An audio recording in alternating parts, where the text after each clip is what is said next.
There will be a Q&A upon completion of the presentation where both written and verbal questions will be answered. I'll provide additional information on how to make verbal comments prior to opening up the Q&A period. And at that point in time, you may raise your hands for that Q&A period. With that, take it away, Genaro. Yeah, thank you, Sean. Hi, everyone. I'm Genaro Diaz with the County of SLO Public Works Department, a project manager for this 227 corridor effort. Before we get started, I'd like to make a couple things clear. We all know there's a traffic congestion problem with this corridor, and would understand that this is a growing community and it's only going to get worse. That something has to be done. But if you remember anything from this outreach, this PowerPoint, I'd like for you to remember two things. The first one is we are dealing with 227, which is a state facility that requires Caltrans review and approval. It also requires us to follow the Caltrans project development process, which we're in the middle of. Both the 2017 SLOCOG planning document and the current detailed document are required steps in this process. The other item I'd like for you guys to remember is that we hear you loud and clear. Over the last few years, we've had numerous public meetings, emails, phone calls, and just this ongoing engagement with the users of this corridor. There are many users of this corridor. Lots of opinions, lots of suggestions, lots of concerns. Some of you speak loudly, some of you guys speak softly. We hear you all. That's my point. So the agenda here is we're going to briefly cover the why and the how, but the meat of the presentation of this outreach is on the what, which is the results of this detailed traffic analysis, of which we'll cover in two parts. One is a brief overview, right to the point of the results, and then we'll do a deep dive to the details and do that in length. So next slide, please. So let's focus on the why. Why are we doing this? We're doing this because of congestion, right? By the way, we care for both congestion relief on the corridor 227, but also our local roads, our side streets. Growing up in this area, I remember back in the 80s, I think it was around Biddle, near Biddle Ranch, helping my grandfather farm. We would drive this corridor in the 80s, and I can count with one hand the amount of cars we would encounter. That's not the case anymore, and that won't be the case 20 years from now. Again, the purpose is congestion. There are many other things we keep in mind: safety, multimodal, bicycles, pedestrians, climate change, and many other things, but congestion is the purpose. Next slide, please. So a little bit of background. I want you to think of the SLOCOG 2017 study as a required planning level study. Let's call it roughly 30,000 feet up in the air, looking down at this entire corridor. And that document identified two viable alternatives. The first one being a 5-lane corridor with traffic signals, and the other one a roundabout corridor, which I believe had, I think, 4 intersections that proposed roundabouts, if I remember correctly. Next slide, please. And then we had the March of 2019 outreach, which, by the way, we had some great feedback, lots of good input before, during, and after the meeting. Many people are shy. Maybe people prefer to give it some thought and then communicate. Regardless, lots of good feedback from many people before, during, and after this March 2019 town hall meeting. Safety, side street access, bicycles, farm vehicles, roundabout concerns, the desire for a signal at Crestmont, improvement, phasing, impacts to nearby locations, just many things. Now, what's important here is that all this good input, what it did is it triggered us to take a step back, to go far and beyond what is required, what's typically required for analysis like this, and to not analyze just a single intersection, but rather the entire corridor and then some, to look at what's going on with US 101, coordinate with City of SLO, just a larger, just beefier analysis. And that's what we did. Next slide, please. So We added Biddle Ranch. We also looked at sequencing of improvements as well as doing all the improvements at the same time. Bottom line is we analyzed 2 alternatives in detail, and that is scenario A, which we call scenario A is a 5-lane corridor with traffic signals. Scenario B is a 2-lane corridor with multiple improvements, which include roundabouts. Next slide, please. So more outreach, right? Between May and July of this year, we outreached various groups, various users of this corridor, emergency responders, agriculture groups, business groups, school, PTA, residential groups, environmental groups, bicycle groups, you name it. There was lots of outreach, most of which, by the way, expressed similar opinions, suggestions, and concerns. Again, we hear you all. There's various users. So to date, we have done an extensive, far and beyond analysis of this corridor, keeping many things in mind. Again, there are various users of this corridor, many users of this corridor. There's only one owner, by the way, and that is a state. But with that, that covers the why section of this presentation. I'm now going to hand this to Stephen from SLOCOG to cover the how section. Thanks, Genaro. Stephen Hanamai, Transportation Planner with SLOCOG. Telling you a little bit about this process. So as was mentioned, we are primarily a planning agency and specifically a long-range planning agency where we consider, where are people, where is residential growth occurring, where are people working, and what are the impacts of the transportation system, 25 years from now. This 227 corridor became, at the forefront of our issues at about 2014, at which point we initiated the initial 2017 study highlighted by Genaro.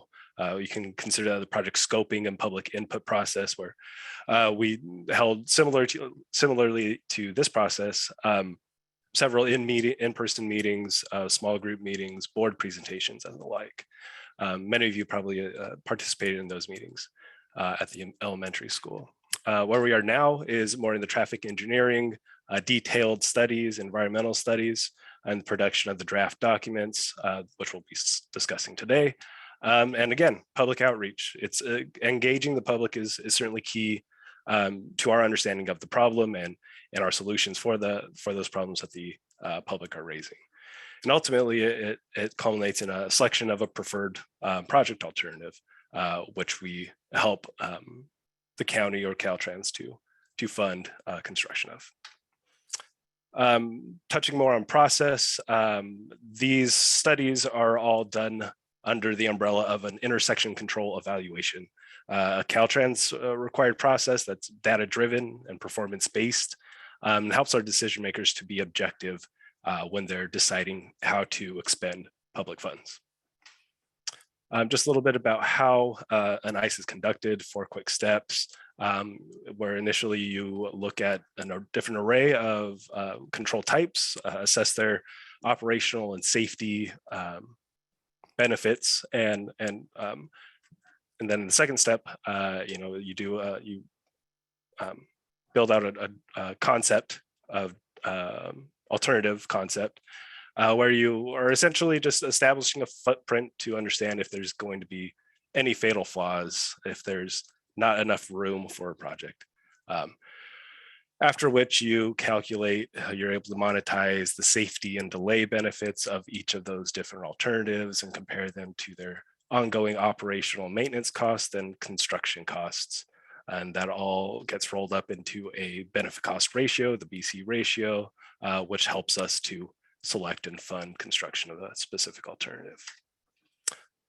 Touching again on the performance measures, again, the monetary benefits of safety, of reducing collisions and reducing delay compared to the cost to operate and maintain each year, the different projects and as well as the initial construction costs of those projects. And with that, I will hand this over to Paul Valadeo with Caltrans. Thank you, Stephen and Genaro. We at Caltrans really value this partnership that we have with our local partners. We collaborate often on projects such as this one on this extremely valuable corridor. 227 is near and dear to my heart. Although I'm not a local, I've been a resident of San Luis Obispo for 28 years now. I've had the privilege to raise my children here. Both my sons attended Los Ranchos Elementary up until recently, and I was in charge of morning drop-offs and oftentimes covering for my wife to pick up in the afternoons at Los Ranchos. And we still very much use the corridor on 227 because I live in the southern part of San Luis Obispo. So it's a vital corridor to me personally. I'm very motivated and eager to work on this project. Next slide, please. So what we did with this corridor study, we really took the good work that was done at a very high level in 2017 by SLOCOG, of which the preliminary findings were shared at Los Ranchos Elementary School in March of 2019 in a public meeting. And the feedback we got in sharing that information was indeed to take a closer look at the corridor and really provide context to the corridor with this study. How does any one improvement affect neighboring intersections? How does it affect my personal commute, you know, leaving Crestmont, leaving Biddle, leaving Los Ranchos? And so we aggregated all the comments and developed a scope of work for this team to do a very specialized, very customized traffic study. We met the baseline requirements that is required of doing such work on the state highway system, State Route 227, as Hanaro indicated earlier. State Route 227 is indeed under the jurisdiction and ownership of Caltrans, but the study went above and beyond any minimum requirement because of that feedback, and that feedback was highly valuable in shaping how we analyzed and reviewed this corridor. So we looked at a scenario that we call scenario A, which was a 5-lane widening. So 2 lanes in each direction, going northbound 2 lanes, southbound 2 lanes on 227, with a continuous 2-way left turn in the middle, starting where the 4 lanes drop off in and around Farmhouse Lane or just south of the entrance into the airport. And that continues on just past Los Ranchos and treating the major intersections, the important roads of Farmhouse, Buckley, and Los Ranchos with signals. We also looked at a scenario where we implemented a roundabout at Los Ranchos, and we took a look at the neighboring intersections of Crestmont and Biddle Ranch. The legend is there to kind of signal what we were looking at. We looked at Crestmont, we looked at retaining the existing stop sign. At Crestmont, we looked at a signal, restricting left turns with an R cut, restricting left turns during just peak hour, during the afternoon commute, as well as putting in a roundabout at Crestmont. At Biddle, we looked at a similar array of improvements. And then the result of that analysis concluded that at Crestmont, we would restrict left turns during the key commute hour of the afternoon, but allowing left turns in and out of Crestmont on other parts of the day.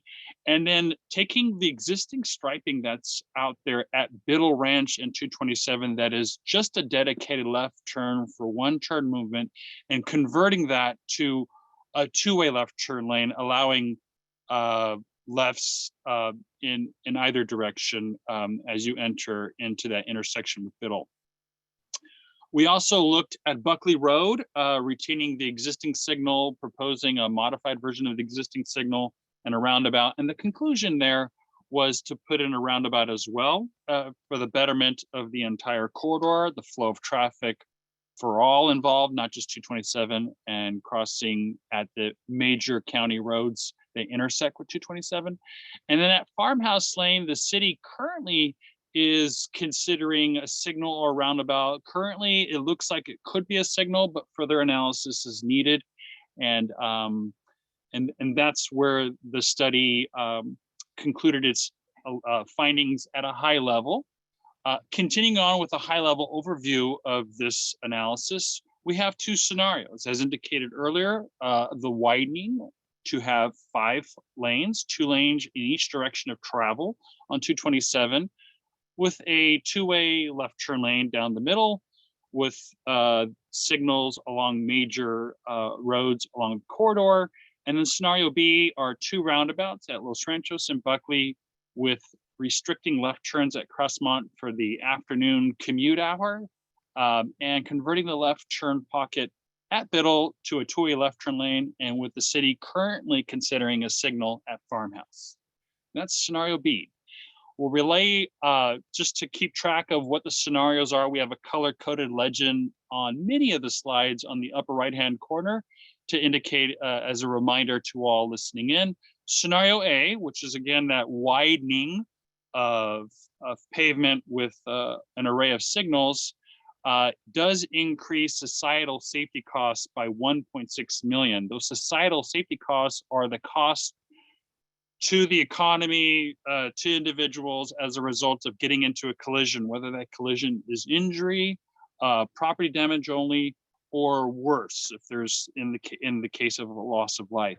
And the scenario B actually decreases those same safety societal costs by 4.16 million. So scenario A increases costs by 1.6. The scenario B decreases safety societal costs by 4.16. And the metrics that we use are both brought to us by the Federal Highway Administration as well as Caltrans in order to measure the societal costs. We have well-established metrics that we use across our industry.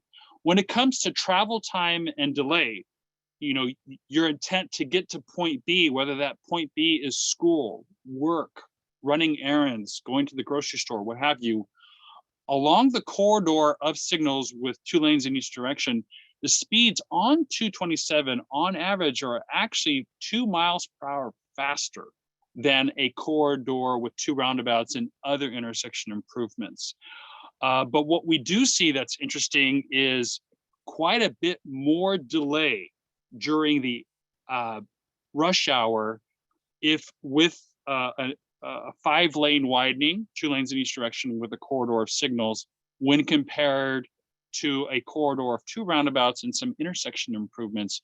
And that delay, that significant increase in delay is along side streets during the commute times, the morning and afternoon commute times.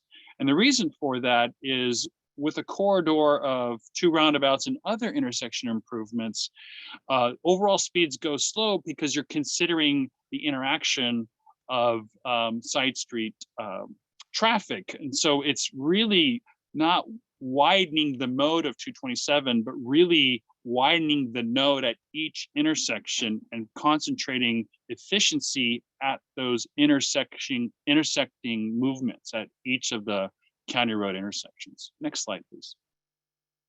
The cost to maintain the scenario A, which is all that pavement widening that starts in and around the entrance at the airport to just past Los Ranchos, there's quite a bit of pavement.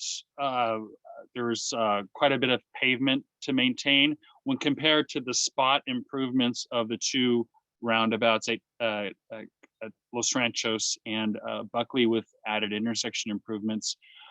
Scenario B has 45% less asphalt than scenario A to maintain. And because those array of signals compared to an array of roundabouts, the array of signals, you got to keep the lights on. You also have to have staff on hand to answer the calls of citizens thinking that the red ball or the red light is staying on too long. All those translate into scenario B being 56% less than scenario A to maintain on an annual basis. So much more pavement and a lot more items to keep the lights on. When it comes to actually building these improvements as proposed in the corridor study here, cost about $3 million more to build scenario A, all that pavement widening with the array of signals when compared to the 2 roundabouts and some intersection improvements. There's a $3 million difference between scenario B and scenario A, which scenario B is less expensive. Next slide, please. So in summary, when it comes to a number of collisions, comparing the 5 lanes with traffic signals and 2 lanes with 2 roundabouts and multiple intersection improvements, we see about 21% less in collisions when comparing the 2. Scenario B has 21% less collisions. Although you do go about 2 miles per hour faster on 227 in scenario A, there's quite a bit of reduction in delay, 306 minutes of average delay, which is 21% less in scenario B when compared to scenario A. And then the annual cost to maintain is about 56% less, or about $17,000 annually. And the initial cost to construct is about just under 20% less, or $3.25 million less to build scenario B when compared to scenario A. So there was a lot of high level details. To get into all the details, we'll rely on our consultant of choice in Kimley Horn, and ultimately afterwards, Rick Engineering. So take it away, Sean Hauk with Kimley Horn. All right, thank you, Paul, and everyone for that great summary. And as Paul said, we're going to get into some details. Obviously, we can't get into all of the details. On the website, there's a 100-page report that documents all of the calibration that we've done, all of the evaluations at the individual intersections and whatnot. We've had to distill this down into a handful of slides. And so we're going to hit the highlights in comparison of these alternatives.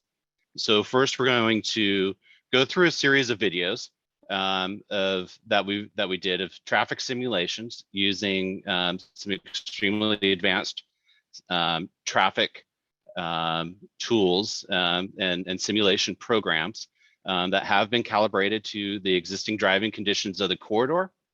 And again, you can look at the study, and it goes into depth of how well this corridor was validated. And we use that as a baseline. And so these next series of videos are all representative of the 2045 condition with traffic growth in the PM peak hour, which is the most significant period of congestion. So we're going to look at the no build alternative here. Each of these videos are started at the same time of day. So this is 5:15 in the afternoon. Here we can see the beginning of our corridor in the north, Arrow Drive and Farmhouse, the typical congestion that you see. Significant side stop delays. Now we're starting to get to Buckley Road. You can see the queuing that extends well off the screen on Buckley Road. And then as we continue south, you're going to start noticing there's this kind of concertina effect that's common in queuing, where you see a group of cars queued up and then you speed up and then you queue up again. And that's all because at Los Ranchos Road, with the signal for this existing condition, the signal interrupts the flow of traffic, it stops, and then that continues and it backs up and will continue up to the north. And then as we progress to the south, our video ends up at Biddle Ranch Road. And as you can see, there's just a fairly steady stream of cars. Now we're going to move on to scenario A, which is the 5-lane corridor with traffic signals. So as Paul said, we can go back one slide, please. This does include, all of our simulations include a signal at Farmhouse Lane. This is also a modified signal at Buckley Road and a modified signal at Los Ranchos Road.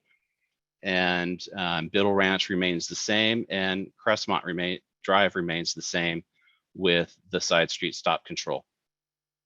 Now we can go to the next slide. So at Crestmont Drive, why is there no signal here? We evaluated the latest traffic data with this study, and we did perform a signal warrant analysis. And so a signal warrant analysis is a condition that's met, that we need to meet as engineers, as required by law in the state of California. And in order to construct a signal, we have to perform an engineering study of traffic conditions, pedestrian characteristics, and physical characteristics of the location shall be performed to determine whether installation of a traffic control signal is justified at a particular location. And the key word here is justified. And this is the state law that we have to work with as engineers. We can't just put a signal anywhere that we want. So as we evaluated the various warrants for a traffic signal, bottom line is there was not enough side street vehicles to justify the installation of the signal, and there aren't enough pedestrians to justify the installation of the signal at this location. Even if we consider potential future development on Crestmont Drive, there still is not enough traffic to justify this. And our evaluation at this time confirms previous evaluations that Caltrans has performed at this location. And we are in agreement, and we're being consistent that a signal is not justified and is not warranted at this location. Next slide. So now we're going to start with the same video, but this time it is with the 5-lane corridor. We're going to fly into the north end of the project at Arrow Drive and Farmhouse Lane. And at this, you can see there's a small queue that forms. There's a lot less side traffic delay on the side streets at Kendall. As we approach Buckley, this is a signal, so it interrupts the free flow of traffic, and you can see a small queue, the queue that develops at this location, and then the queue is released. And traffic flows down to Los Ranchos Road. Once it's at Los Ranchos Road, we have to drop the lane, and then there'll be some congestion involved with merging together. That's typical of signalized intersections and a lane drop. And then traffic continues to flow south and north. And as you can see at this location at Biddle Ranch Road, there's actually a bit more of a queue that has developed, and that's a result of the different traffic patterns from the system. Moving on to scenario B, which again, as a quick recap, is a signal at Farmhouse, a roundabout at Buckley, a left turn restriction at Crestmont Drive. Now that restriction, we're modeling it during the peak hour. That can be a permanent restriction, and that's what may be seen in this video, but it can also be a time of day restriction, where it would just be maybe during the PM peak hour, it would be restricted.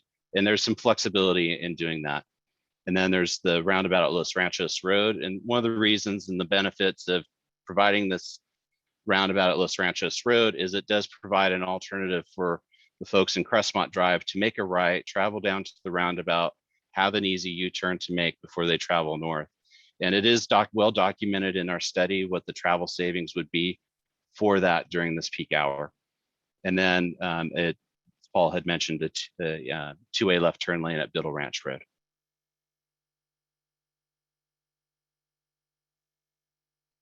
And again, these videos are all at 17:15, which is 5:15 in the afternoon.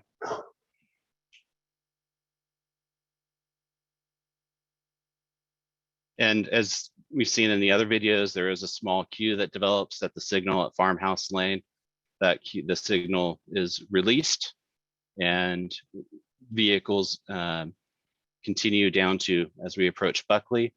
Roundabouts, they're a free flow intersection. So you don't develop the queues the same way. There's a free intersection of traffic flows. there and queues do not develop. It continues down to and through Crestmont Drive with a steady stream, a fairly steady stream of traffic. However, there are gaps, sufficient gaps to make a right turn. Again, at Los Ranchos Road, there are no queues that develop in the simulation. And one thing to note is that in this scenario, there is a short lane drop. This is one of the unique aspects of roundabouts, is that vehicles tend not to travel through the roundabout side by side. So that means that zippering back together is more efficient than it is with a signal, where oftentimes people try to race to get there first. And then there's the example of the two-way left turn lane at Biddle Ranch Road. So now what we're going to do is we're going to go through one more video. And on the top of the video is scenario A. And on the bottom of the video is scenario B. The videos start at the same exact time in the simulations. And this is just to provide a baseline of how we would expect the corridors to perform. Now, before we move on to that, I want to share with you that there's several videos on the county website for this project that we evaluated. There are, these are just a fraction of the videos that we did. Again, we can't share all of them and provide a commentary through each one of them. However, I do encourage you to go to the website and look at the different times of day that are there and some of the other unique videos that are specific to project locations. They're all available for viewing. With that, Stephen, if we can move to the video. And again, these are both the same videos that we saw earlier. They're just on top of each other to provide that, that comparison in traffic flows. And again, this is 20:45 p.m. peak hour. And the big thing, one of the items to note here is at Buckley, the difference between the interruption of traffic and the queuing that forms at a signal versus the free flow conditions of the roundabout on the bottom. And then we are able to merge back down to the 2 lanes, 1 lane each direction.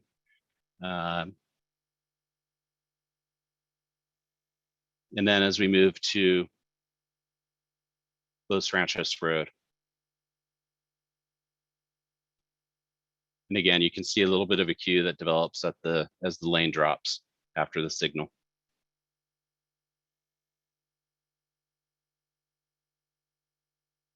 And as we move to Biddle Ranch Road, on top, you'll see the existing condition. And then on the bottom, you'll see a small widening or a small change in what's there now of restriping for a 2-way left turn lane.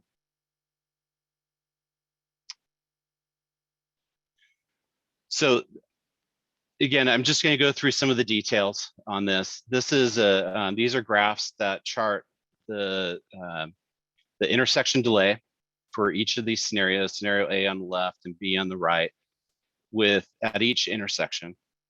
One of the key metrics here is that there are the lines are a little bit shallower, a little bit flatter for scenario B, but the big thing to see here is that each is well within the level of service standard for the future improvements. When we look at total corridor delay in 2045, in the AM, scenario A reduces total delay by 13%. So this is all compared to the existing condition in 2045.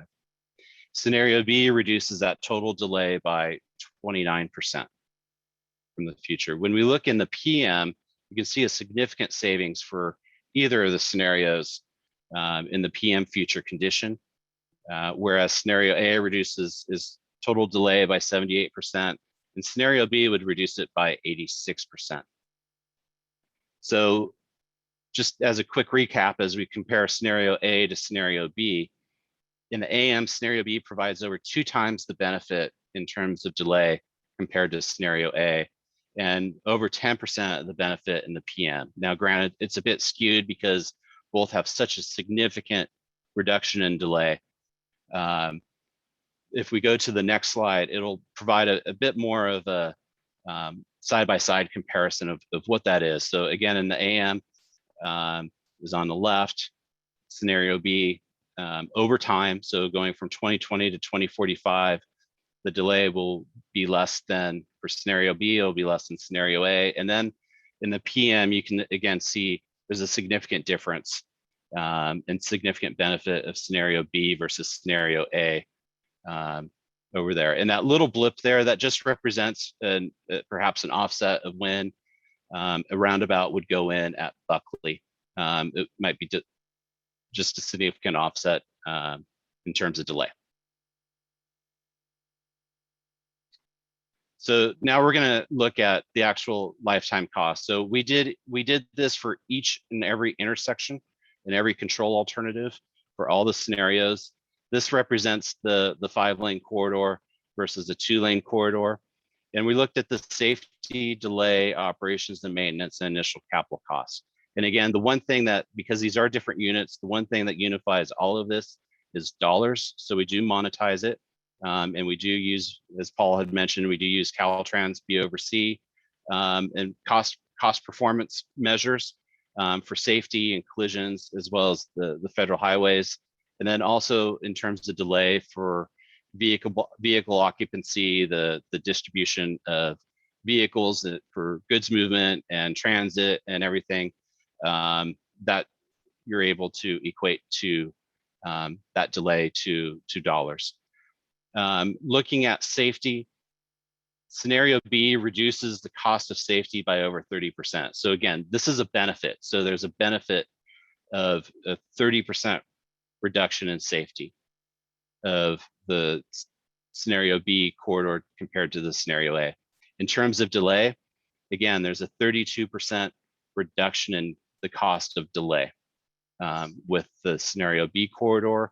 Operations and maintenance is about 26% less.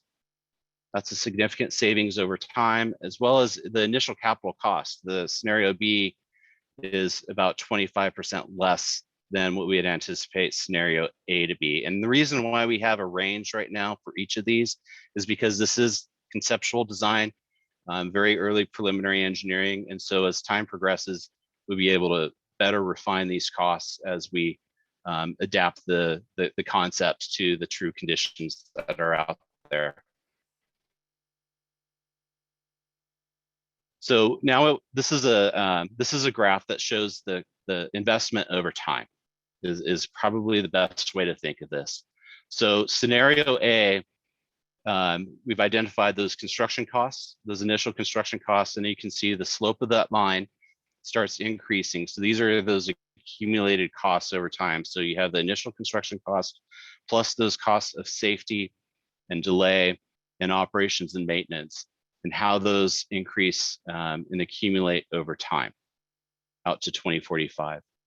Conversely, we established that scenario B has a lower construction cost. They have a greater benefit in terms of safety and delay and operations and maintenance. So what that leads us to is in the gray is the no project condition.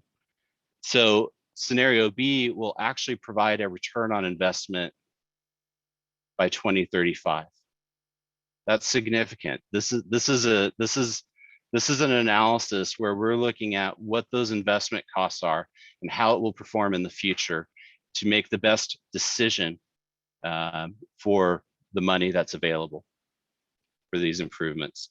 How that equates to out to 2045 is close to a $17 million difference from one alternative to the next. What's interesting to see is that scenario A never really converges to the existing condition. So it doesn't end up paying for itself in the foreseeable future. That's pretty significant compared to scenario B. Now we can move on to the next slide. So now I just want to get into the predicted safety of these two conditions. So we use predicted safety because those are the national averages, and tremendous amount of study has been done. And just because a collision hasn't happened yet, doesn't mean it won't happen. So it's the study of the predicted number of collisions by intersection control type and the volume of traffic, the surrounding conditions, and a number of other factors at each of these intersections. Looking at scenario A, as we've established before, there would be a 17% increase over the existing no build condition of severe and fatal collisions. There would also be an 8% increase in minor collisions. Looking at scenario B, and again, this is compared to the no build condition, there'd be a 35% reduction in severe and fatal collisions. There may be a small increase in minor collisions through this corridor, but there is a total drop in collisions. And really what we want to do when we think of safety is we really want to eliminate those severe and fatal collisions, those broadside collisions and head-on collisions. Now, through this, we've established that in terms of safety, scenario B is a clear choice, has a clear benefit in terms of safety. It has a clear benefit in terms of delay. It has a clear benefit in terms of the annual operations and maintenance costs, and it has a clear benefit in terms of the initial capital dollars that need to be expended for the project. So in our evaluation and objective analysis using those performance measures, scenario B is a clear benefit and should be implemented as the best return on investment for transportation dollars. So with that, I'm going to turn it over to my colleague Nate Stong, and he's going to continue to provide some information, background information on roundabouts. Good evening, everyone. It's good to be here. My name is Nate Stong. I'm with Rick Engineering in the San Luis Obispo office. I live in San Luis Obispo, and I'm raising 2 young boys that are going to be driving soon. So I have a vested interest in seeing this corridor improved in ways that are good for efficiency as well as safety. So I did see a need from comments made in the past, March 2019 meeting at Los Ranchos Elementary, and since over the past couple of years, general concern about roundabouts. So we added a section, basically Roundabouts 101, get into the basics. So I would like to spend the next couple of minutes talking about how they work and how they can accommodate large vehicles, bikes, and pedestrians, and provide safety. Roundabout is a circular intersection. It's just one type of circular intersection. It is a yield on each approach, yield entry, so it's uncontrolled. And it provides the greatest benefit is in slowing vehicular speeds on the approaches and in the circulating roadway, which is where you get the greatest safety benefit. Next slide. What is not a roundabout? We often hear objections to roundabouts. I don't want it to be like European vacation, driving around the Arc de Triomphe. So here's a few examples of other circular intersections that are not modern roundabouts. Rotaries, you might see on the East Coast. A very large diameter, more of a freeway type operation with lane changes on each side, as opposed to a yield entry. As I mentioned, the Arc de Triomphe there is just a big circular intersection, and I have never figured out how the cars get to the inside of that and then get back out. The farthest right is a traffic circle. Neighborhood. This is an example in City of San Luis Obispo, Choro Street, I believe. And those are traffic calming features that do not have the other aspects with how they treat pedestrians and cyclists and the yield on entry. You can see that particular intersection is an always stop. Next slide, please. So as I mentioned, the general benefit of a roundabout is in its geometrics, which result in low speed. And as I had heard, I'm sure many of you have, the saying slow down and you go faster. These are very efficient intersection controls with the added benefit of being extremely safe due to the low speeds. So there's another saying, well, just in the roundabout community, you haven't heard this one, wider nodes and narrower roads. And so that's where scenario B comes in. When you have roundabout control, you're able to preserve the 2-lane highway, which in the context of Edna Valley, I think it could be a great benefit. Next slide, please. With regard to conflict points, a traditional 4-way intersection has 32 points of conflict, if you tally them all up, as opposed to a roundabout, which has 8. And some of those, I would argue, are diverging conflict. That's most of the conflicts are on entry, so I think there'd be 4. But I did want to point everyone's attention to the left screen, those blue points of conflict. 16 high severity, high energy, collision points, conflict points resulting from left turns primarily, or head-on type collision. Those are all left turns. So broadside, head-on, things that'll get somebody injured or killed. The roundabout eliminates those.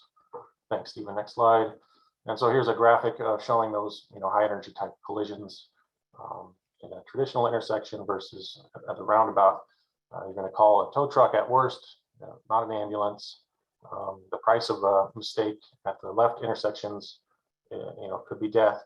The price of a mistake on a roundabout is often, people grumbling at each other, shaking their fists. I've seen videos of somebody managing to go the wrong way around, and people are shaking their fist at them, but nobody got hurt or killed. With regard to pedestrians, the safety at signalized intersections, we've made progress with the leading pedestrian indicator to give them extra time to take the intersection on the green phase. But nonetheless, they still face conflicts from other vehicles while they have the green walk arrow. So here you can see a pedestrian, if you go back, I don't know if you can at this point, entering the intersection and needs to look essentially behind them if they want to see a car that's going to be making a right turn. Keep an eye out for that car that's going to turn left, that's looking for a gap in traffic, maybe focused on other vehicles to take the gap and then not see the pedestrian. That's a dangerous type of collision. A friend of mine, Pacific, near downtown was hit that way.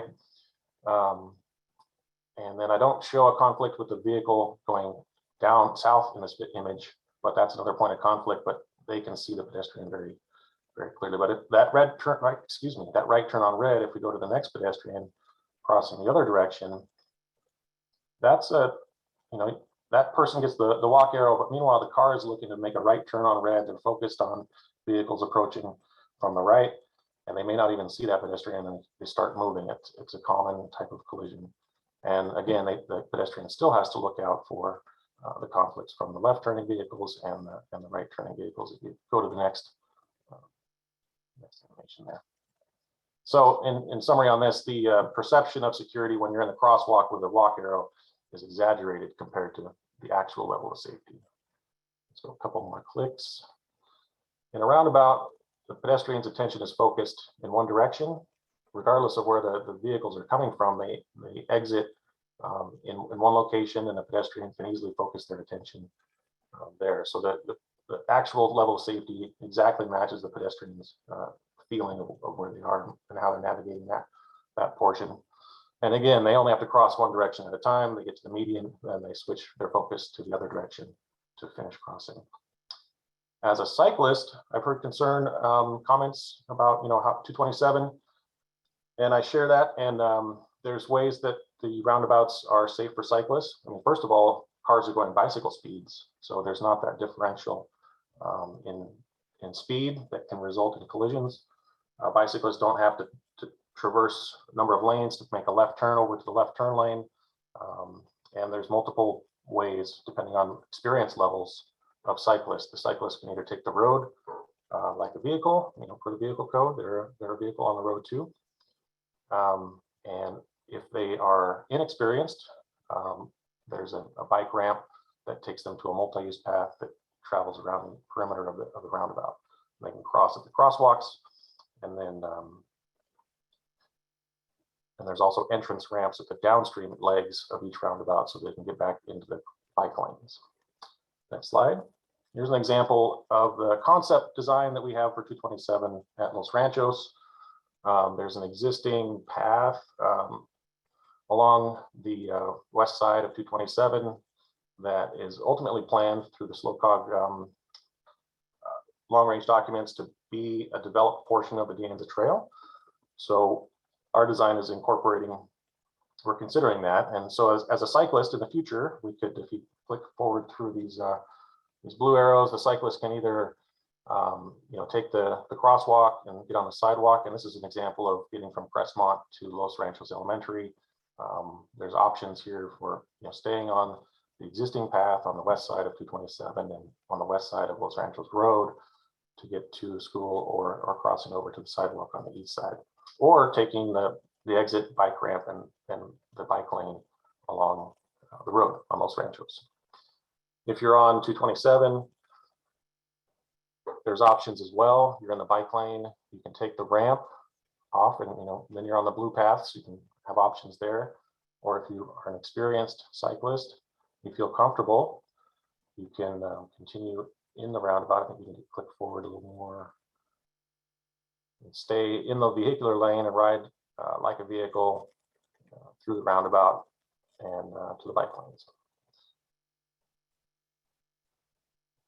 Now, there was also concern raised in the questions, public meetings, emails from the public about accommodation of large vehicles. And how do they work? Do they work because we design the roundabouts to accommodate them? Our design vehicle is decided based on the needs of the facility, and tractor trailer articulating units that have an off tracking, those rear parts of the vehicles are designed to ride on the truck apron in a portion of the central island.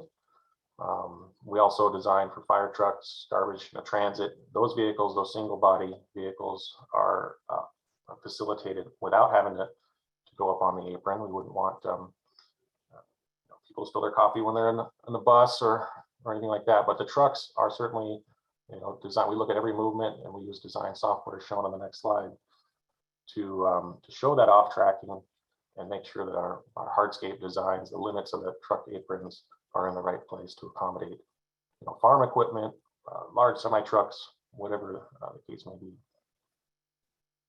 Last couple of slides are endorsements that we thought relevant.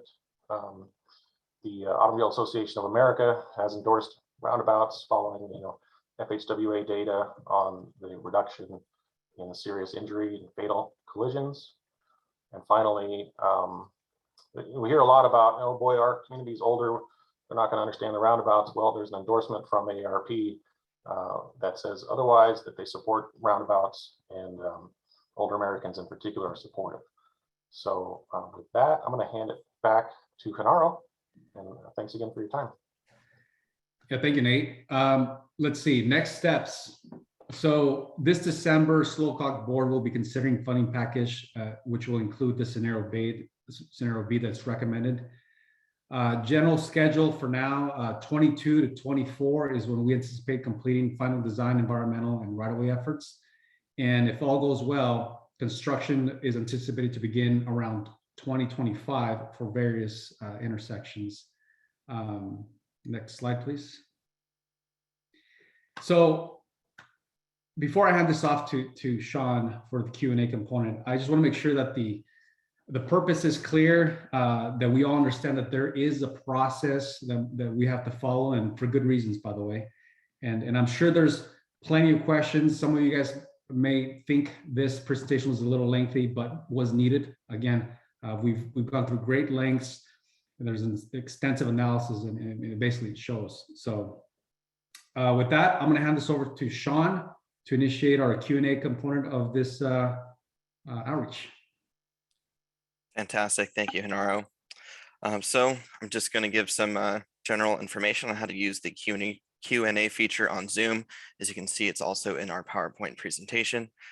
So if you'd like to make a written comment, please use the Q&A feature on Zoom. I will identify the individual who made the comment and then read it aloud so that it may be answered. If you wish to make a verbal comment during the post-presentation Q&A, we'll be using the raise hand feature on Zoom. If you are using a computer or a mobile device, there's a raise hand button within the app at the bottom of your screen. If you are calling in on the telephone, dial *9 to raise your hand. I will call each commenter by name and then unmute you. If you are calling in, I will identify you by the last 3 digits of your phone number. Please keep your comments succinct, as you have a 3-minute time limit, and note you will not appear by video during your comment. I would like to remind everyone to please state your name before you speak. I would also like to remind our panelists to please mute yourself when you are not speaking to avoid background noise. All comments, written or verbal, will be answered in the order they are received. And with that, we are ready to start the Q&A. Thank you. On that note, we received a great deal of questions and comments leading into this meeting. far more than we have time to answer tonight. A number of these questions were answered within our presentation or individually in emails, but I've also identified a few themes, and I'll actually start our Q&A session with just a couple of those questions, and then we'll move on to those that are here and ready to participate with us. Finally, if any of you feel that your question was not answered tonight, feel free to email pio@slocog.org, and we will do our best to continue to answer them. So with that, let's see. One of the themes that I saw time and time again were about the 101. Many people feel that widening the 101 is the answer to the congestion that we see on 227. Others want to know that our study looked at expected growth and accounted for future 101 improvements in the study. So I'm going to ask Paul to answer this one. All right. Thank you, Anna. So the 101 corridor, which I'm also working on with SLOCOG, namely Stephen Hanamaikai and myself, we're working on the 101 corridor where we're introducing a left shoulder part-time travel lane. And that improvement went through an extensive traffic study, a little bit more detailed than this one because it's a larger improvement, but it was under the presumption that this corridor would be improved as well. The two need each other. 101, although carries most of the traffic, Highway 227 carries an important load of traffic, cars, bikes, ag equipment. And so those 2045 scenarios that were displayed in a forecasted video format is under the presumption that the improvements on 101 have been built. And we modeled the same software, same scenario for our project, assuming that these improvements on 227 were also in place in a future forecasted year. So it's not, one doesn't fix the other, they need each other.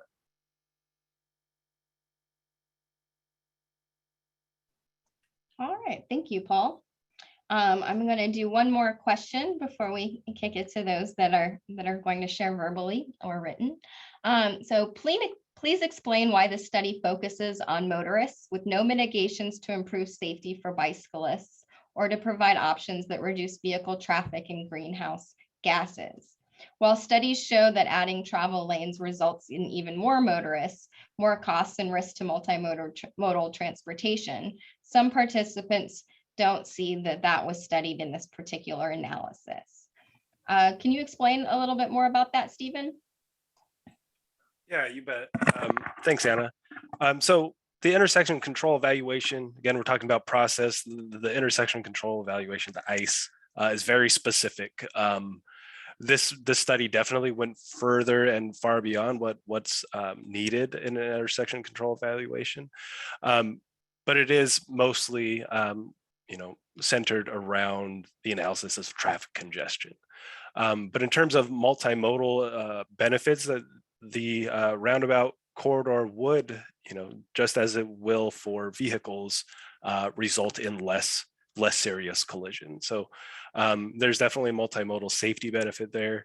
In terms of our long range planning, we will include in that December funding proposal money to design that segment of the trail between Buckley Road and Los Ranchos Road. Separate project, but it's definitely a major emphasis area for us.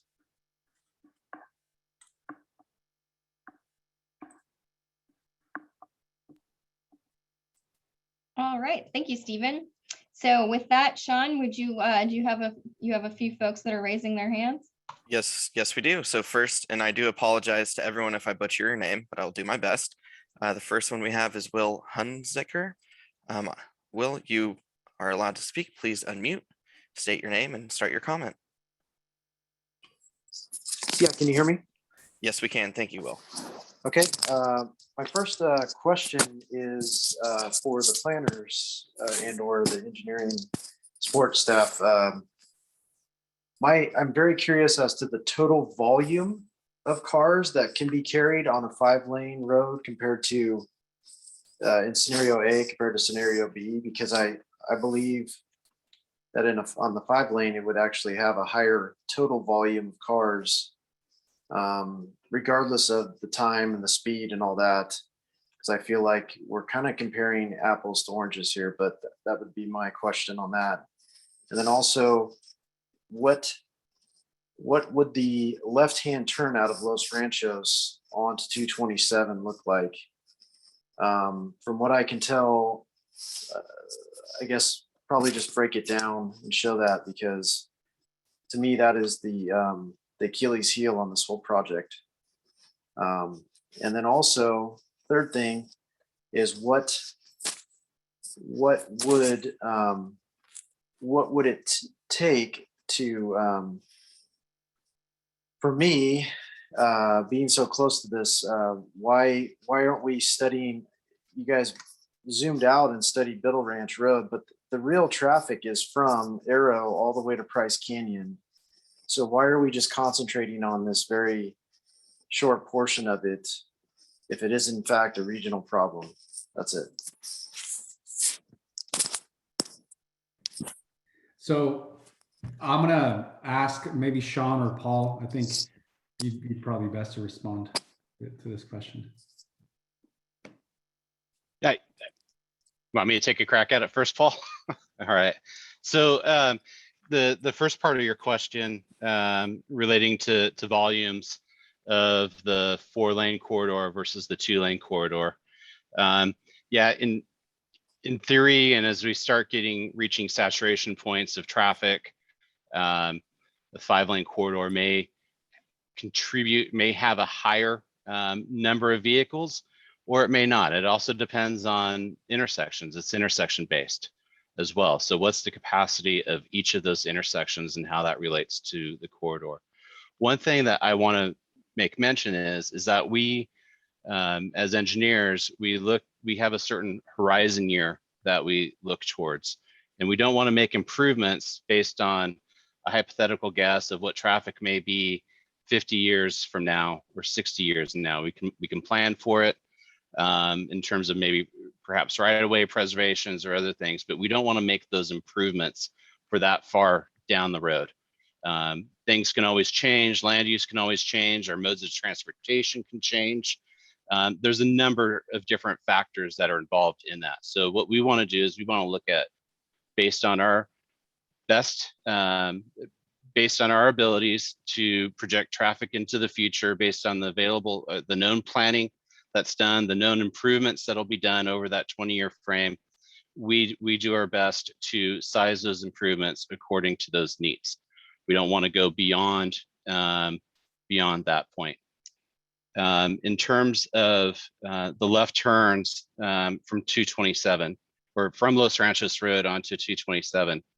So we've heard this come up quite a bit. And one of the most interesting things about the operations of roundabouts, it can be counterintuitive to what our current perceptions and experiences are with traffic signals.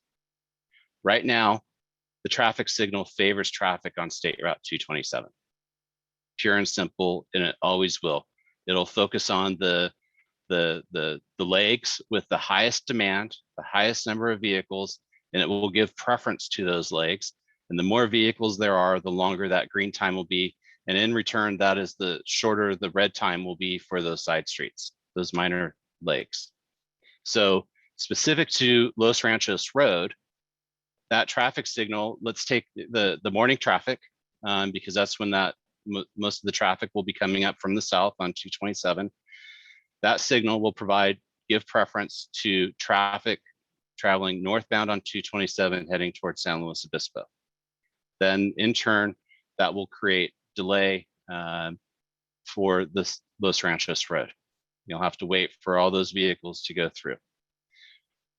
In this case, for a roundabout, it flips that scenario on its head in the morning, because you only have to yield, when you're at a roundabout, you only have to yield to traffic coming from your left. And so that's either a small portion of what vehicles are circulating within the roundabout, or the vehicles that are traveling on that leg immediately to the left. So in this case, it's southbound vehicles in the morning coming from San Luis Obispo, which is the minor movement. There aren't as many vehicles traveling south. So as you're exiting Los Ranchos Road, you're looking to your left and you're making that determination whether there's sufficient gaps based on southbound traffic, which is lower. You make that decision to enter the roundabout, you enter the roundabout.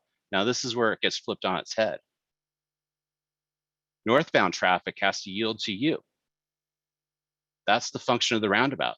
So this roundabout is actually giving preference to local traffic over what you may consider to be regional traffic through the corridor. As far as I can't remember offhand what the third question is. It was the limits of the analysis. You mentioned Arrow to Bryce Canyon, which was what we looked at, but what they saw on the screen was from Farmhouse to Biddle. Yeah. And Will's able to speak. Go ahead, Will. What was the third part? So the third part I mean, we have no mention of how it interacts with Bryce Canyon at all, other than how, I mean, it gets to Biddle Ranch. It doesn't really talk about, I know it's a single lane. In my opinion, it's cutting off like half the leg, because if down the road the volume got to where you needed it to be 2 lanes both ways, now you have to pay to put in a second lane, which isn't considered in these projections for the cost on these 2 different scenarios. So you're kind of comparing one to something that's not really the other. And then at the same time, if it does, I hope it never happens, but if the volume gets to where it's high enough to where you need those 4 lanes, you're going to want to have an extra lane from Los Ranchos all the way to Bryce Canyon. And so it doesn't even really mention that. It kind of glosses over. It goes down to 1 lane at Los Ranchos. And I think, I mean, I don't know. That's what I was trying to get at. I understand. I understand what the comment is. So, we have to have limits in our study, and so this was the grouping of intersections that have an influence on each other in terms of operations. I will say that the improvements that we are recommending in scenario B do not preclude a future 4-lane corridor if and when it's ever needed in the future. So this is a responsible use of funding public improvements now, because they're sized correctly for the need that we see within the next 20 years. Now, it's also smart because these improvements will complement improvements that if there is a large amount of traffic, if there is a shift in land use policies, whatever scenario you can think of in the future that would require 4 lanes through this entire corridor, the improvements that we're suggesting do not preclude that.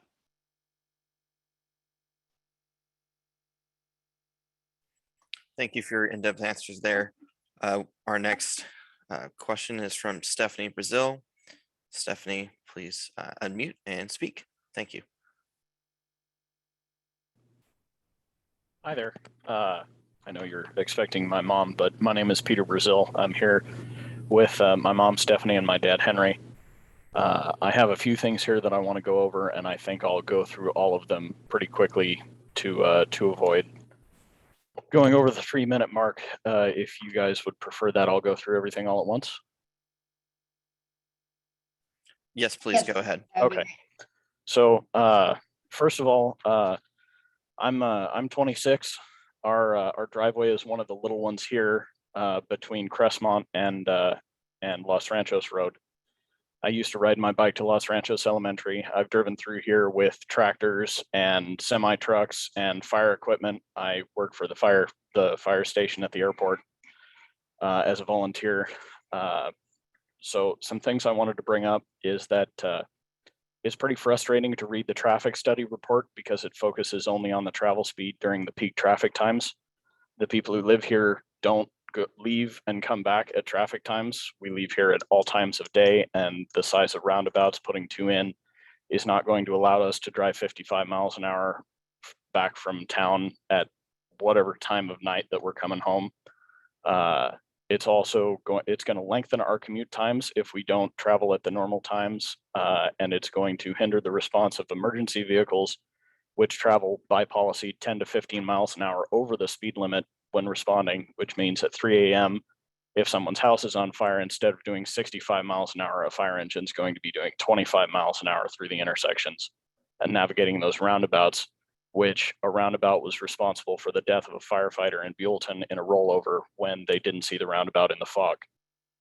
The other thing, anyone who's driven through the roundabout in Morro Bay, which has been there for years and years, has noticed that even though it's been there for a long time, people aren't very confident with it, and the lines stack up while people try to merge into the roundabout. And with these roundabouts being 2 lanes in all directions, you're going to have merges on each outlet of the roundabout. And if you look at the merge at Arrow Drive, you'll see people not merging properly, blocking the intersection, passing each other in the bike lanes. And I don't understand why it would make sense to add more of those lane conversions, which is going to bring in more bottlenecks and more people driving aggressively. The research says that the roundabouts are safer. I have never gone to an accident. The only 2 accidents I can remember going to that were anything more than people being distracted and bumping into each other were all the way down in Old Edna near Price Canyon, which was a head-on, and then one at Crestmont, which is not addressed as anything other than not allowing them to turn left in this option here. However, there have been multiple accidents at the roundabout on Tank Farm Road that was recently put in, I should say, and there have been no accidents at the entrances to the arbors just a quarter mile up the road from that roundabout at any time that I can remember. The roundabouts are essentially permanent traffic, which at all times of day are going to slow the commute for everyone. One of the things that you brought up in the presentation was that tractor trailers can pull their trailers over the center of the roundabout. And I have done that at the roundabout over there on Tank Farm Road. And it's kind of unnerving to feel your truck try to tip over when you drag the trailer over the center of the roundabout. So, and then I can really foresee, I've been driving on the road and been passed by people doing 100 miles an hour and passed over a double yellow toward oncoming traffic in the middle of the night. And anybody who's driving like that may not see the roundabout and might just run into the center divide and launch their car off the center of it. I'm sorry, but 3 minutes has passed. That's all I 20 had. seconds ago. That's all I had. Sorry, I didn't have a timer. No worries. Thank you for your comment. So there was a lot to cover there. I'm going to try to hit on a few of those and then maybe let Paul jump in. First of all, we did connect with CAL FIRE. That was one of the several groups under the emergency responders. Some good feedback. Yes, I'll let Paul talk to the Santa Ynez example, the roundabout in Santa Ynez. But as far as farm vehicles, there's different designs for roundabouts and thresholds and how low that the inner circle is. As far as slowing down traffic, there's a purpose in the design to slow down traffic. I don't know. I feel like maybe, I don't know, Paul, is this something you could maybe jump in and try to respond instead? I think Sean and I can partner on this. I appreciate the comments. Those are really well thought out comments and feedback. With regards to the fatality at State Route 246 and Parissima Road, that particular roundabout the Ventura County firefighter was traveling at a solid 62.5 miles per hour without slowing down. Cars behind and in front of the water buffalo, or the water tender, it was a 2,000-gallon water tender, did slow down. When it comes to that, there was a multi-agency investigation team, MATE, included engineers not involved with the design of that roundabout, CHP and others, and they concluded that investigation that unfortunately the driver was at fault. And the Santa Barbara County Attorney's Office chose not to press charges, clearly. When it comes to statistics and roundabouts, on average over the last, I'm looking at figures here from the Federal Highway Administration, in 2005, there were 2 roundabout related deaths in the country as a total. In 2011, there was 8. In 2012, there was 12. 2013, there were 5 deaths at roundabouts. So roundabouts are not a silver bullet for safety, but when compared to signals, I'm pulling up once again FHWA statistics. This is just data, right? It's nothing else but data. But fatalities at signalized intersections in 2015 were 2,923 when compared to 2, maybe 12, nationwide, using apples and apples comparison. And I appreciate the fact that you mentioned the local roundabouts. We have those who represent RTA. Our bus drivers are having, I think, a pretty easy time negotiating the roundabout at Tank Farm and Rigetti. And I'm pretty sure they're looking forward to the roundabout going in at Tank Farm and Orchid. And we also see local examples of high-speed collisions at signals. Namely, recently we saw a 17-year-old lose his life at Highland and Highway 1. And that 17-year-old driving his little Volvo wagon, my son is about to drive my little Volvo wagon here in about a year. He did the right thing. He crossed the green light and was struck by a distracted driver. If there was a roundabout there, that translation would have been the student to the 17-year-old kid going into the circulatory roadway, the distracted driver interacting in a same directional sight swipe.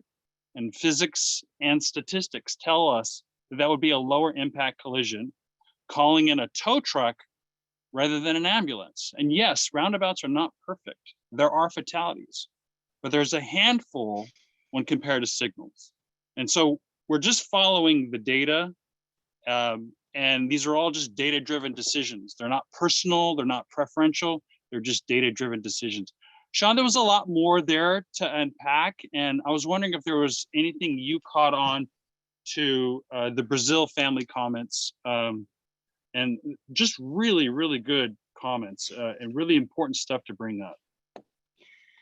Yeah, specific to, I can answer specifically to emergency responders, and I've worked with several fire departments in California and Nevada and even Florida and places specific to roundabouts. And one of the common things that I have a presentation and listen to their concerns, and I found a publication. I can't remember what it is off the top of my head, but it's one of the industry publications for the firefighters, and they wrote a great article on the advantages of roundabouts and some of the misconceptions.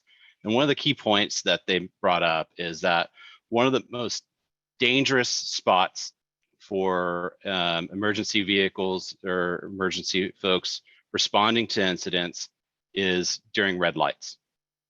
crossing through the intersections and distracted drivers or not understanding what that is. And again, this gets back to that severity of that collision and that mistake of somebody not paying attention. And that publication actually came out in support. We as a firm last year, we did a outreach across the country to first responders and their feelings towards roundabouts and their experiences with roundabouts being installed all over, how they've navigated through them. There's some negative feedback, but I can't say the overwhelming feedback across the country is positive. There's fewer collisions. So when you talk about response times and things, there's fewer collisions at these intersections that require emergency responders to be there. And again, this gets back to the severity of collisions and things. It does take more time. I mean, it will take more time to negotiate through that roundabout.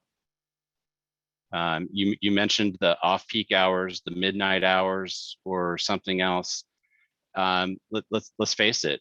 For every person that wants to go, speed limit 5-10 miles an hour over the speed limit, there's always going to be a percentage of the population that wants to go significantly higher than that. And a row of green lights on 227, middle of the night, it's not going to stop them. They're going to continue through. There with the roundabouts there, it will bring down. It does have a traffic calming effect in between.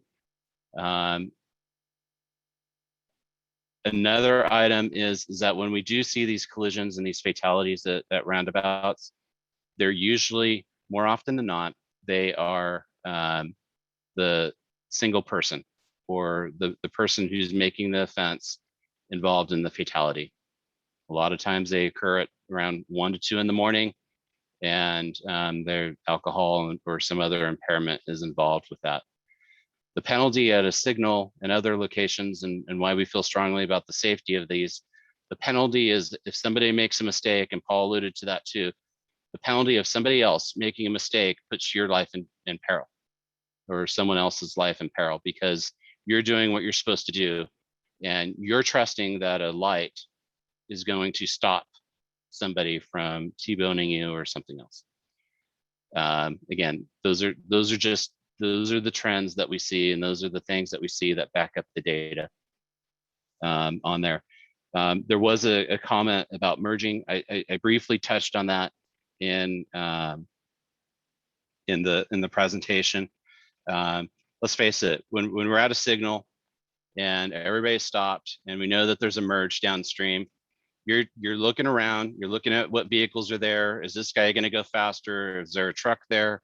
I can now, they're not going to accelerate slowly.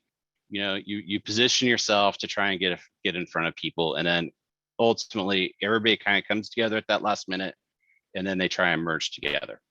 I mean, that's human behavior that happens on the corridor now, and that will always happen on congested corridors with signals.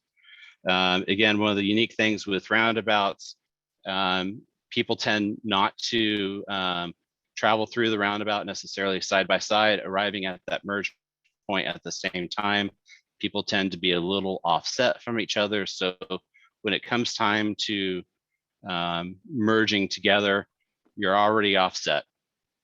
People aren't racing to get there or anything else. You're already spaced out. So you're tending to merge together more quickly.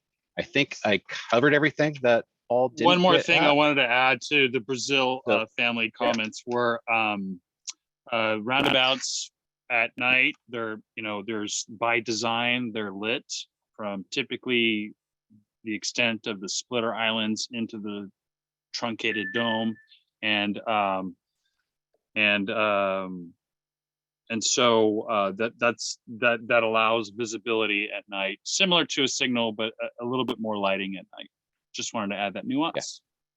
Yes. Thank you, everyone, for the questions as well as the answers. Next, we have Jacob Webner. Please unmute and ask your question. Thank you.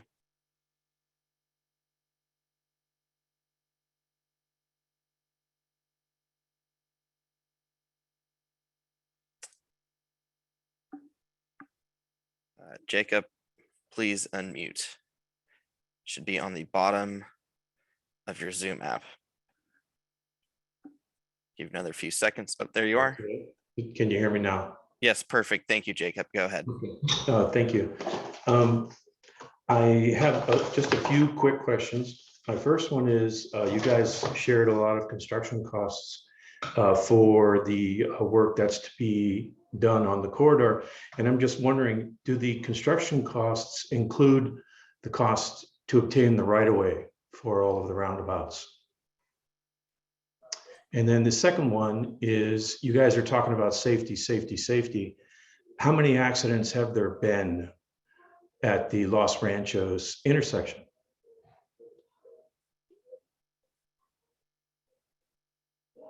It seems to me this is a foregone conclusion that the county wants to push through this series of roundabouts, and it seems to be your recommended project for the roundabouts. And I'm curious why you used the same traffic study company in the second study that you used in the first. And why would you want to blow up our perfectly good intersection if you have 4 other roundabouts to build? Why not build those first and see how they work? It's like having a house, you've outgrown a house that has 1 bathroom, and so you want to add a couple bathrooms, and the first thing you do is you decommission the bathroom you have. It doesn't make sense to me. I think the first part of that question was a numbers related question. Sean, is that something that you would be able to speak to? I could. This is Nate. Oh, Nate. Developing the cost estimates, we did include the estimated cost of right-of-way acquisition.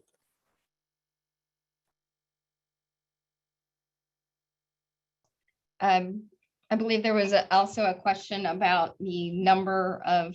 Excuse me, I didn't hear the answer. I did not hear his answer. I'm sorry. The cost estimates included an estimated cost to acquire necessary rights of way. Yes. Rights of way being the parcels that you mentioned of Mr. Is it Hubner? And so Yes, correct. I'm sorry. okay. And does the traffic study include existing collision rates at the intersections? Yes, that was. Yeah, I can answer, and then Paul, if you want to fill in on that. So the purpose of this study, and really what we try and do as professionals, we want to be proactive and looking towards the future. And so this study evaluates on a predictive basis of like intersections and likely collisions that would be expected over time. As I mentioned during the study, that just because a serious collision hasn't happened, doesn't mean that it won't happen in the future. We want to be proactive in our decision-making process for significant improvements like this. When we see an intersection that has a poor safety history, then we're being reactive to making those decisions and making those improvements. That means that property or other things were lost to a level that was severe enough that it required improvements. We don't want to get to that point when we're talking about making improvements for the future. So that really didn't answer my question as to, did you study the amount of accidents that have occurred? Have there been any? Yes, that's been done. That's in the traffic study, I believe. And I would rely on the technical team and Sean and Nate to have that information. It's probably buried in the report that's online. But yes, on average, we take a look at a 3 to 5 year history of all the existing collision rates. And I don't have those exact figures for you at the very, very moment. We'll look them up if need be. And to get to while we tend to the existing collisions along the corridor. We did anecdotally did some early outreach with emergency responders, and an employee from San Luis Ambulance did indicate anecdotally, okay, this is anecdotal, but we're hoping to get the figures for you here shortly, but anecdotally, a gentleman from San Luis Ambulance did say he did visit the intersection of Crestmont quite often, and in other parts of the corridor as well. And unfortunately, that's anecdotal at best. And as our team drums up the existing collisions at the intersections affected, I also want to add a comment that I believe you made. I don't want to mischaracterize the comment you made, but also a comment made in the chat about the integrity, and not integrity, objectivity of the presentation, retaining the same consultants. I think last time we had Kittleson and Associates leading the effort of the 2017 traffic study, but we now have Rick Engineering leading this study. With any study, it's not any one individual entity that does the study. There's a peer review that goes on with this engineering study. That peer reviewed included, of course, Caltrans and our objective point of view, as well as SLOCOG, as well as the County of SLO, as well as the City of SLO, and also putting this out into the public for public vetting as well. So I would challenge directly any concern about objectivity, in that objectivity and integrity is stout and in place. We're doing this in a professional fashion, and with the utmost integrity and objectivity in place. And so to that, Sean, do you have any figures on the existing collision rates at the intersections? Yeah, I do, and I want to send a thanks out to one of my staff members who helped me out on this. So we did get the Table B collisions. That is the format in which we get collision data on all state highway systems. Collisions at Los Ranchos Road, there were a total of 4 collisions in the last 36 months. This was through, it's clipped for me, but it was the most recent reporting periods that were available at the time. And I'm sorry, so it was 2017, October 2017 through September of 2020. There were a total of 4 collisions. There were no fatalities. There was 1 injury, serious injury. And there were 4 multi-vehicle collisions. 1 person was injured. Okay. So to answer your question, yes, we have. All right, thank you.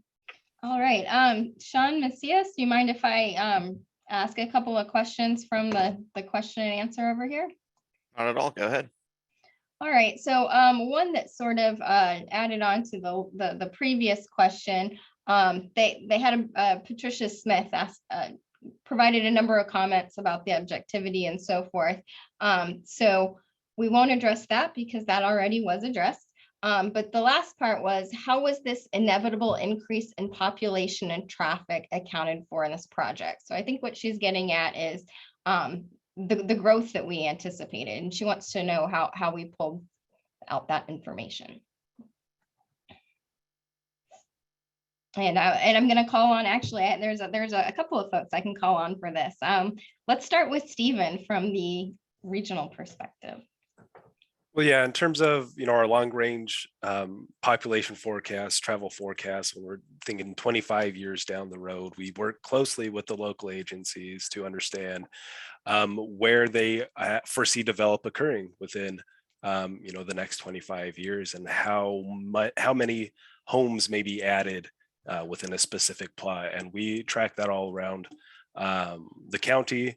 And there's different trips, increases in traffic volume associated with that development. So that's done in the long range planning side, and that it's called travel demand model. And that same data is used by the consultant here to forecast the traffic conditions along this corridor. And I can let Sean detail that a bit more. Yeah, thanks, Stephen. Yeah, so all the projects that are on record within the general plan of the county were taken into account. I believe to summarize it, there is a total of about 3% traffic growth in the AM. I know we have a slide on this somewhere with the precise numbers, and I know others can help me out on this. And then a total of about 5% growth on the corridor in the PM, and it would be down, way down. With the slides. So I'm showing an 8 and one of the hidden yeah, slides. Yeah, sorry. an 8% AM increase. Okay.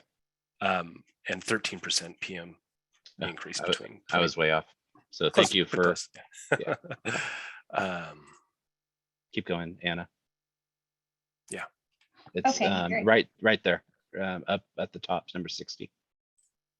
Slide 60. There we go.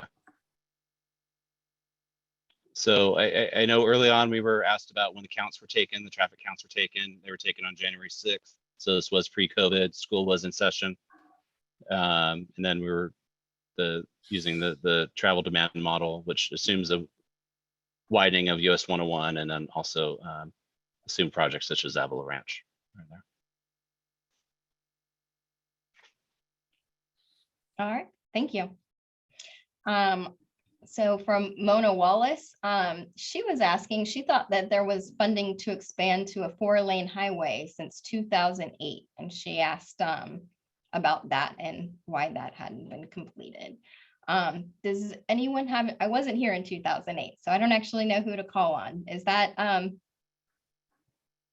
something that anyone else can speak to?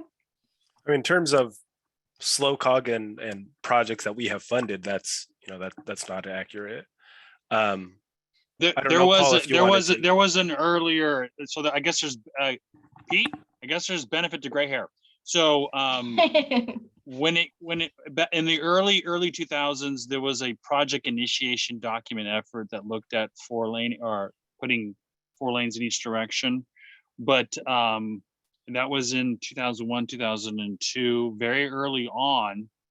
And then I think the concept of roundabouts were just coming into California as an alternative for a more efficient use of taxpayer dollars, like just as we elaborated in the investment return, benefit cost, California benefit cost ratio. Those policies were becoming more into play in choosing our investments along the state highway system.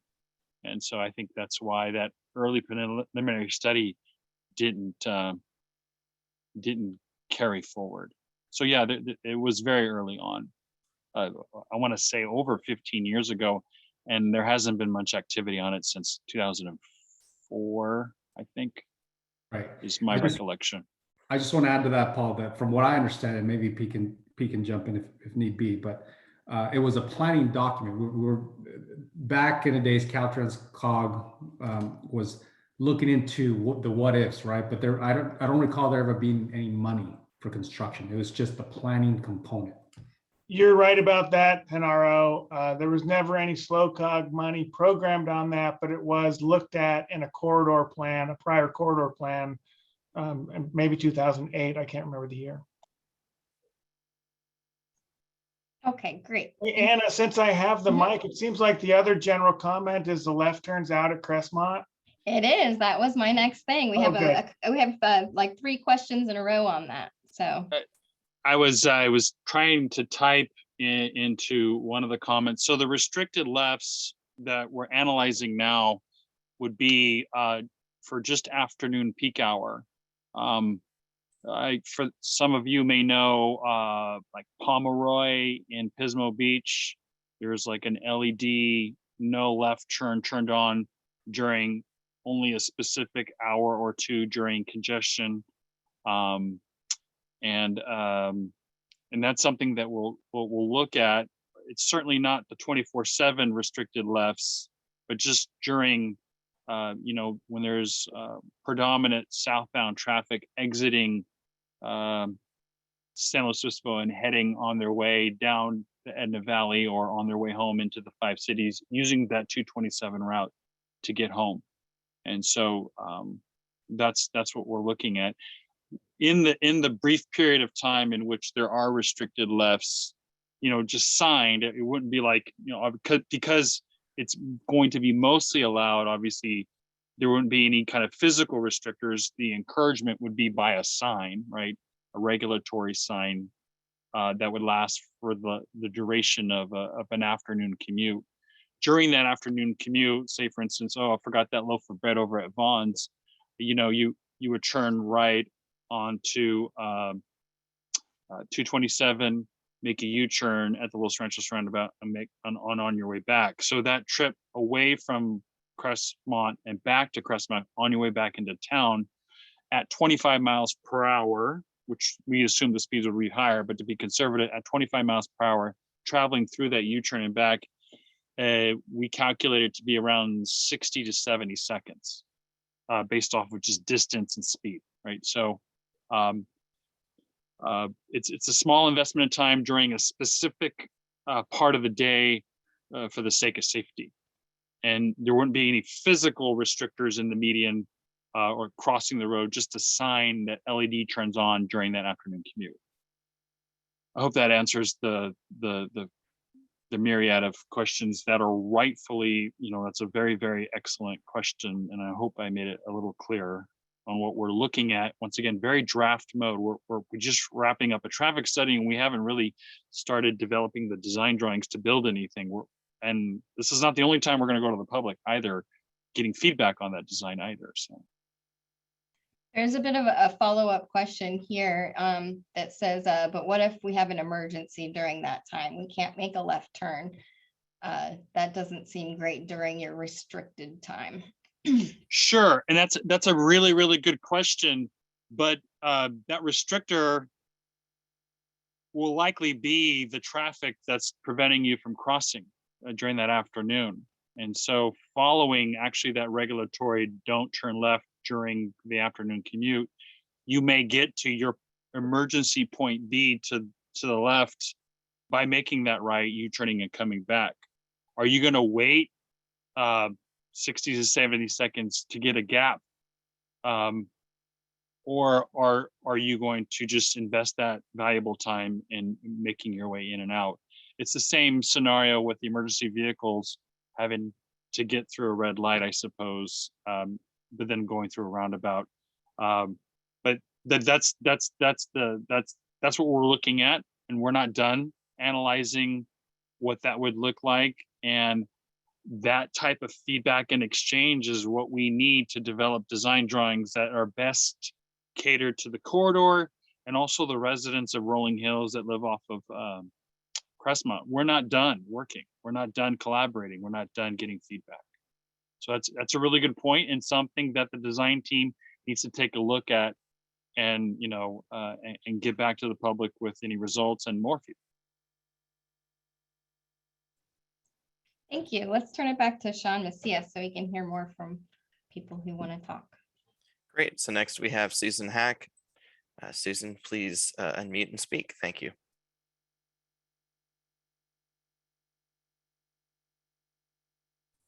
Okay, Sean, can you hear me? Yes, we can. Thank you, Susan. Terrific. Sean, first I have a question. Normally on a Zoom call, I can see the population of the call in the lower bar. How many people do we have on this call? We currently have 103 participants. So minus the 8 panelists that you see here, we have 95 attendees. That number has fluctuated, but it has been anywhere between 100 and I'd say probably 115 max.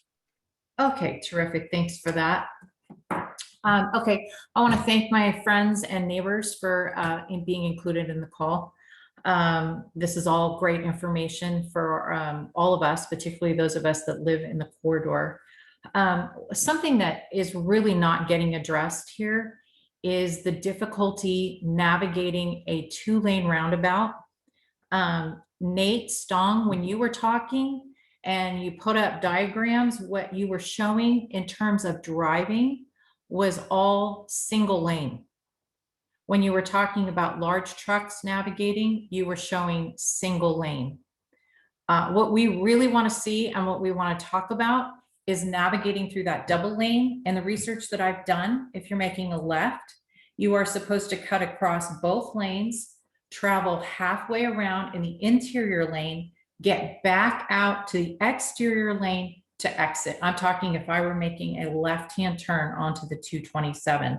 And a lot of us, particularly at peak PM periods, Sean Hawk, you were talking about how, wow, we get a great break in the AM, but I didn't see you address that left-hand turn in the PM. This is what we're really, really concerned about. Can somebody please address this? Yeah, I can take a crack at this. So first, navigating, so making that left in the roundabout. If you notice, so some of the old roundabout designs, they had concentric lanes, circulating lanes, and everybody thinks of, Nate showed like the Arc of Triumph and stuff where, you're kind of stuck. Some of the, so where the roundabout trends are going, and thank you for putting this up. So what we do now in terms of modern roundabout design is we do something that's called spiraling. And so we spiral vehicles out. And so on this graphic that you see right here, so if you're southbound on 227, you want to make a left turn, you're in the inside lane, you enter the roundabout, and then you can see that you're spiraled out to the outside lane. And it's done in a way that is natural to the driver, and frankly, it won't be necessarily noticeable to you. You will not be trapped in that inside lane. You would have to make a pretty hard conscious decision to stay in that left lane and make a driving correction in there. So this is one of these things that is really been refined in the terms of modern roundabout design. And we look at the traffic flows, and this is something that goes into the design of modern roundabouts. One of the interesting things that we did, and so I'll move on to the next question. So I did spend a lot of time in the AM and those unique benefits of turning from Los Ranchos Road in the AM to go north in the PM. So one of the things that we did, and you can see that in the if you go through and you look at some of the videos that we did that are posted onto the website, we heard from everybody, and we know that there's the concern of school traffic in the afternoon, getting out, how that interacts with making the left onto State Route 227, and then how that also carries on into the PM peak hour when those heavy southbound traffic flows are arriving. One of the unique things that we did, and in the earlier study, it only showed one lane on Los Ranchos Road. In our simulations that we did, we simulated the traffic leaving the school. So school traffic leaving around that 3 p.m. hour. During our data collection, we actually went out and we did visual observations of how long the queues are now during school operations during that time. And when we set up our model baselines, that's one of the factors that we use to calibrate the simulation model. So translating that back to when we initially had a single lane on Los Ranchos entering the roundabout and simulating school traffic, we saw that there was a queue that developed for school traffic, and it backed up to about where it currently does now, somewhere in between, fairly close to the school there. And we saw that it didn't dissipate. So we let the simulation model run for a number of hours, simulating during the daytime and through that peak hour. And we saw that it didn't dissipate. And so that the queue just kept accumulating because there wasn't, because there were, you had the school traffic, and then you had an increasing amount of vehicles coming in the southbound direction. And so there are fewer gaps. So as a result of that study, and as a result of that simulation, where we looked at it for a longer period of time and let the simulation run, we identified that we needed a second lane on Los Ranchos. And it doesn't need to be a long lane. It just needs to provide just enough support to allow a second vehicle to enter the roundabout at the same time as another vehicle. What we found in the simulation is that those queues did disperse from school traffic, and then it didn't carry over into the afternoon peak hour commute. So that is one of the things that is different now than what was previously studied in the report, which was at a much higher level. This, we really got into the details of how traffic will behave during time. And then another thing that we looked at is the potential phasing. So what improvements do we make when for the scenario B? And so there's a tremendous amount of study that was involved in this, and looking at these different traffic scenarios to put together the whole program that should be done through time. And I hope I answered the question. Hey, Sean. For there. Hey, Sean, yeah. Can I jump in real quick just to add supplement to that? So zooming out a little bit, I want to make sure we underline the fact that this draft detailed traffic analysis was just released literally like 2 weeks ago, if that. With that, it's the understanding that there is it's a concept design right now for Los Ranchos. As an example, the design again would occur between 2022 and 2023. And what we had talked about in the past, obviously could not happen before, maybe it'll happen in next year or in the future, is this idea of further outreach with the community, maybe an education on how the design is going and how the use would be. Again, that's just more of a zoom out of what we envision moving forward. This is not the end of this outreach or how you would maneuver a roundabout. We're still yet to design the roundabout, right? So I just wanted to add that and know that there's more outreach to come. I think what Ms. Hack was also asking was during that PM peak hour, leaving Los Ranchos, how will gaps form in the traffic flow to be able to make that left? And I think that was a concern brought up in earlier outreach meetings as well as in 2019. And we see evidence of roundabouts that are multi-lane that have predominant traffic leaving, and we see evidence that because what we call geometric delay, the fact that cars have to meander left and right and left again in order to get into the roundabout, those gaps that were very close together leading into the roundabout loosen up and create gaps enough to have competing cross traffic come in safely. And I suppose the only way we can show that would be to maybe, I know that we have some drone footage of similar traffic within the Central Coast region doing exactly that. There's a predominant, direction of travel because it's, people are getting off work or going to work. And then there's a county road coming in wanting to find a gap, and then they do. And it's just, and we call that geometric delay, but most importantly, seeing that in a drone footage would be most likely. And I'm hoping that we can set that up in one of the county or SLOCOG websites.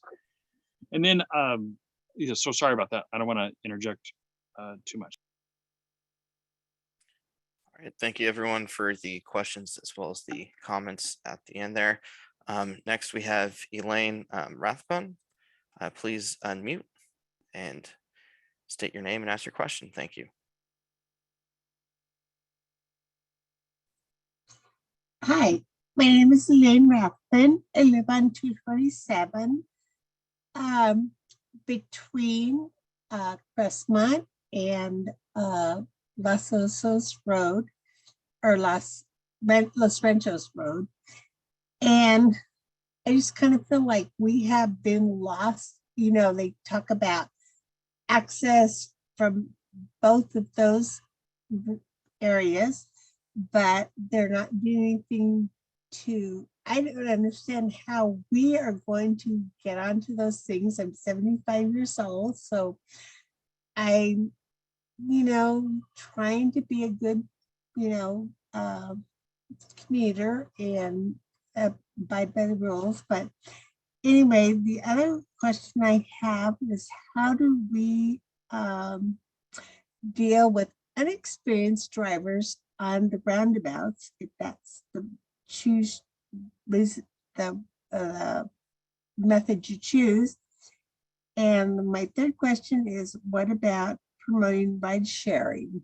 I don't see any options that you're putting on the table for ride sharing. So let's think about that. Anyway, those are my questions.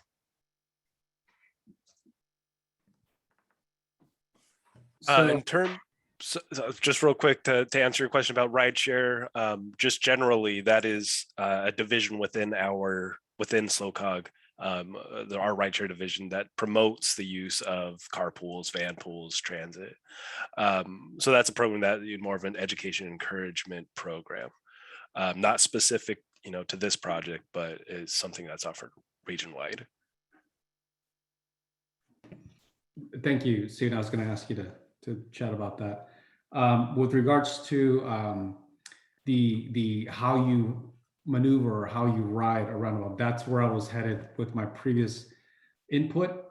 With regards to, I see next year and the following year, as we're into the design of these interchanges, whatever intersection we're talking about, that there's obviously further outreach, and maybe with that outreach is, maybe it is teaming up with other groups to do an educational session as we better understand what the actual design would be. And with regards to your driveways, Elaine, I think if I remember correctly, I think I met you outside of your driveway not too long ago. Yeah, it's a tough something to be. I know that there's a future idea or future plan or vision to connect Crestmont to Los Ranchos via a future road parallel to 227. When that is, we have no control over that. That has to do with development of lots and parcels. But the issue would be the same regardless of whatever improvement is selected. There's just a growing community, and that's unavoidable. So what we try to do is to provide the same equal access as it is right now. And again, those are details we would continue to look at as we move forward into design in coming years. Thank you. Next, we have Andrew Mutziger.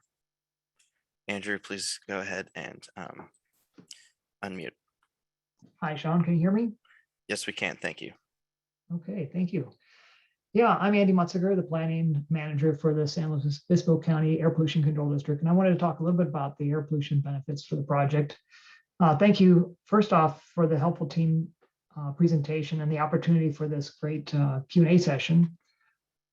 The project, the comprehensive study does show that the 227 roundabout project will provide good congestion relief. And it shows, I think we saw a 21% reduction in congestion time. This kind of corridor efficiency improvement reduces greenhouse gases and criteria pollutant emissions. The APCD is supportive of criteria pollutant and GHG benefits of the project. The project is consistent with the criteria pollutant reduction strategies in our clean air plan and the greenhouse gas reduction strategies of the regional transportation plan from SLOCOG. I'd also like to point out that our county receives congestion mitigation and air quality funding because a portion of our county is out of attainment for federal ambient air quality standards of ozone. So the efficiency improvements from this project makes it a great candidate to receive CMAQ funding and reduce emissions. The SLOCOG needs assessment for the near-term infrastructure projects appropriately identifies this proposed project if it does move forward, and others like it, like the 101 Pismo Managed Lane project, to use CMAQ funding to complete their to complete them, to help complete them. So finally, I'd like to just say that APCD is also supportive of the project for its improved multimodal safety, since multimodal is another important part of our region's reaching the state target for criteria pollutant and GHG reductions. So I don't know that you need to, those are just comments that we have in support. I'm happy to talk with the team here if you want to bring up some other questions about air quality.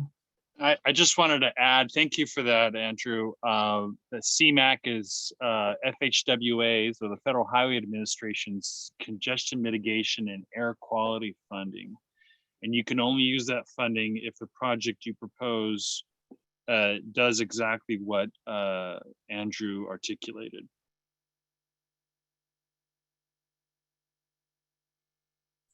Actually, I'm wondering, Andrew, if you wouldn't mind kind of going into that idea of, that why these roundabout corridors result in a less greenhouse gas and criteria pollutants. I guess just yeah, if you could please. Sure. So really, it's with regards to the congestion relief. So as we sit on the roads for longer periods of time because of congestion, there's more fuel that's burned, and that extra fuel burned is additional criteria pollutant and greenhouse gas emissions that can otherwise be avoided by projects that improve efficiency. I guess one last thing is, if we think about this at scale, over long periods of time and duration over decades, those reductions can just really add up to a lot of benefits to our region. Thanks, Andrew. And I just know that you are an expert, so I think those participating appreciate that input. Sure.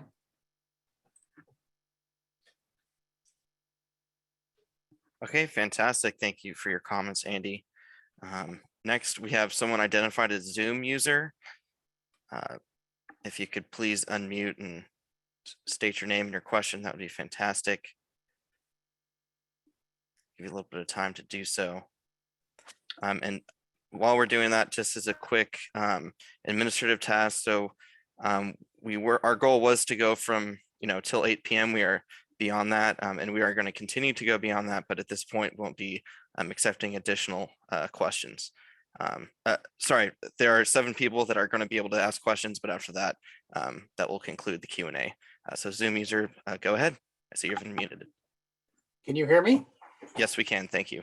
I thought I registered myself. My name is Fred Griffith, and I do have a question about if you are traveling from Price Canyon north towards San Luis Obispo, you come over a railroad overpass, the big concrete pass there.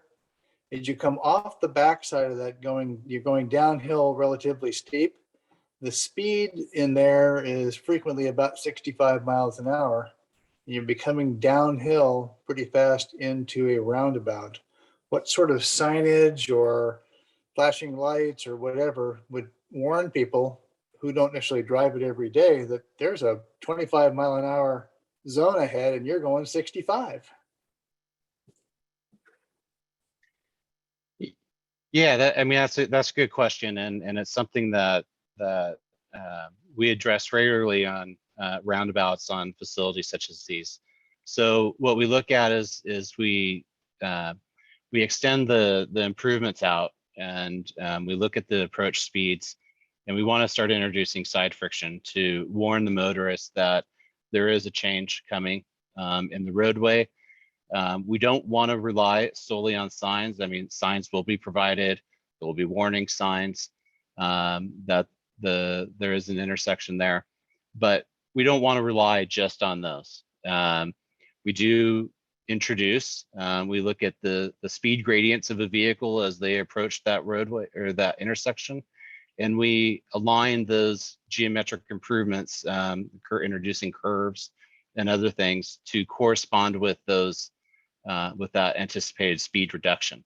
So in this case, specifically, we start introducing curves that will accommodate the anticipated speeds as you approach the roundabout. So it's a combination of improvements that we make. There's signing involved, there's striping involved, and then there's also geometric changes that we make to safely slow folks as they approach it. It's not going to be straight on, need to make a hard turn at the roundabout. That's really good, Sean. We've emulated that design at other roundabouts where the approach speeds, not, you know, it may be posted 55. You're absolutely right. But prevailing speeds are 65 plus. We've seen this in the San Ynez Valley, and we do that approach geometry, forcing the car to shift right and then left. And they see it at the day, it's well lit at night. We just put a high-speed roundabout on Highway 46 West at Vineyard Drive in Templeton, where there's a pretty steep 4.5–5% grade coming down, and the same thing. But what's interesting is that in today's condition on that same railroad concrete bridge that you just mentioned, somehow, some way, traffic stops at a red light. They see the red light, they react to it, and they stop. What we do with roundabouts is we go above and beyond that threshold of a red light. We encourage with geometry, with signage, to try to slow down to about 25 miles per hour. So the commitment from 65 to 25, is there, made with a lot more enhancements than, say, the commitment to go from 65 to 0, which is a singular light. So we've seen successes throughout the region, the county, the state, and the nation with high-speed roundabouts and using the treatments that Sean just enumerated. Okay, thank you. Next, we have Sanford White. Sanford, please unmute and speak. Hello? Hi, we can hear you. Thank you. Go ahead. Yeah, real quickly, I've got two little points I'd like to make. The first one is Kimberly Horn. I have nothing against your company. I think it's a fine company. You did the study on 2017. You're known, have a reputation of promoting roundabouts, which is just fine. As your project manager at that time, Corey Marslek, I hope I pronounced her name properly, told us during back then. I'm wondering why the county didn't, go get a different company to give this data. So I could get you a company that will give you a totally different outlook than the same company that you got before that also promoted the roundabout. The second thing, I want to get back to that same thing. I happen to live in the country club area. I've lived here for 30 some years. That left turn coming out of Los Ranchos. First of all, your study on looking at the traffic that you did, I don't know if that was with some kind of a remote mode or what, but it was done at 5:15 in the afternoon. 5:15 in the afternoon, the traffic has already started to clear. Well, if you really want to get a good look at that, you would have looked at it somewhere between 3 and about 4:30, and then it would have looked totally different than the study you showed. Coming out of Los Ranchos, you in the country club area, there's only one exit out, as you know. There's approximately 650 homes in the area. There's obviously, as you pointed out, the school with 425 students. and there's a country club with 650 members. So traffic is actually coming out of there almost all the time. Now, I just want to get into this left turn thing again. This left turn, when you have the, say it's in at 4 o'clock in the afternoon, you have extremely heavy traffic backed up basically almost to the airport that's trying to get through there. When that traffic and those are bumper to bumper and they hit off of 227, they hit that roundabout, to think for a second that you're going to have a space where people from Los Ranchos can get in, get to the left-hand lane and go around back to the north. It's not going to happen. As you pointed out, you have had since 2017, you've had, I believe till now, 4 accidents, none of which, and there was 1 injury. That's not bad. And considering that most of the 4 would be sort of like a very small bumper type accident, obviously. I think that you would see with these roundabouts and trying to get into those inside lanes, especially when that traffic is heavy, going back to the north. And somebody said that the traffic that is going north has to give you the right of way as you go around that inside lane. I'm sorry, I Sanford. disagree with that. We're well past 3 minutes. Yeah, I know. Let me finish up saying one thing. Why don't we give some other people a chance to talk instead of you guys trying to answer me for the next 15 minutes? So, but I appreciate the question and answer. Thank you. Certainly, if you'd prefer us to just continue on with the questions instead of answering. Give somebody else a chance. That's all right. I mean. Okay. No, I think I want to respond to some of Mr. White's comments. Objectivity, we already discussed, but I'll mention again that we have a peer review process here amongst professional engineers and certified planners, and the integrity of the study is intact. It's done in partnership with multiple agencies. And we confidently put this report out to the public, and we know that this community is a well-informed community, and we seek that public comment beyond the peer review, the technical peer review, and that's just further vetting of the technical integrity.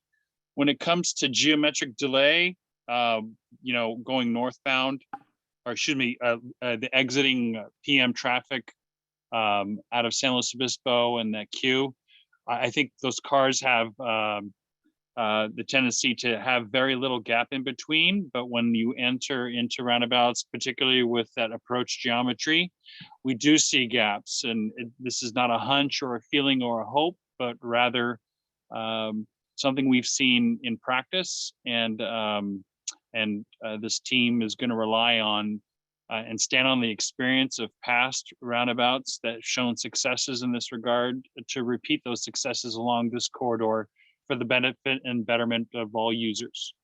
And as far as the question and answer, I really appreciate this honest venue. It's not ideal that we the current pandemic situation forces us to do this, but I really am very grateful for all the feedback and candor that's being shared in this venue. Thank you, Mr. White.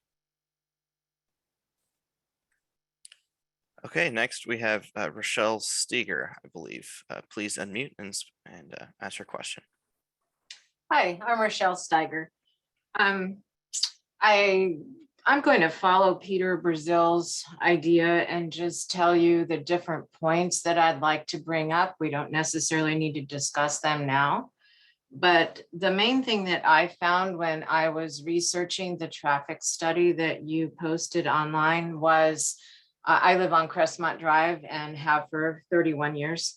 I was looking for the data on the traffic light. that we've talked about for so many years at Crestmont Drive.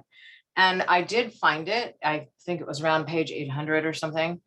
And when I found it, the data that was attached to that study was a traffic study from 2014. And I'm concerned about that. That's before Mind Body became so big. That's before all of the new projects across from the airport went in.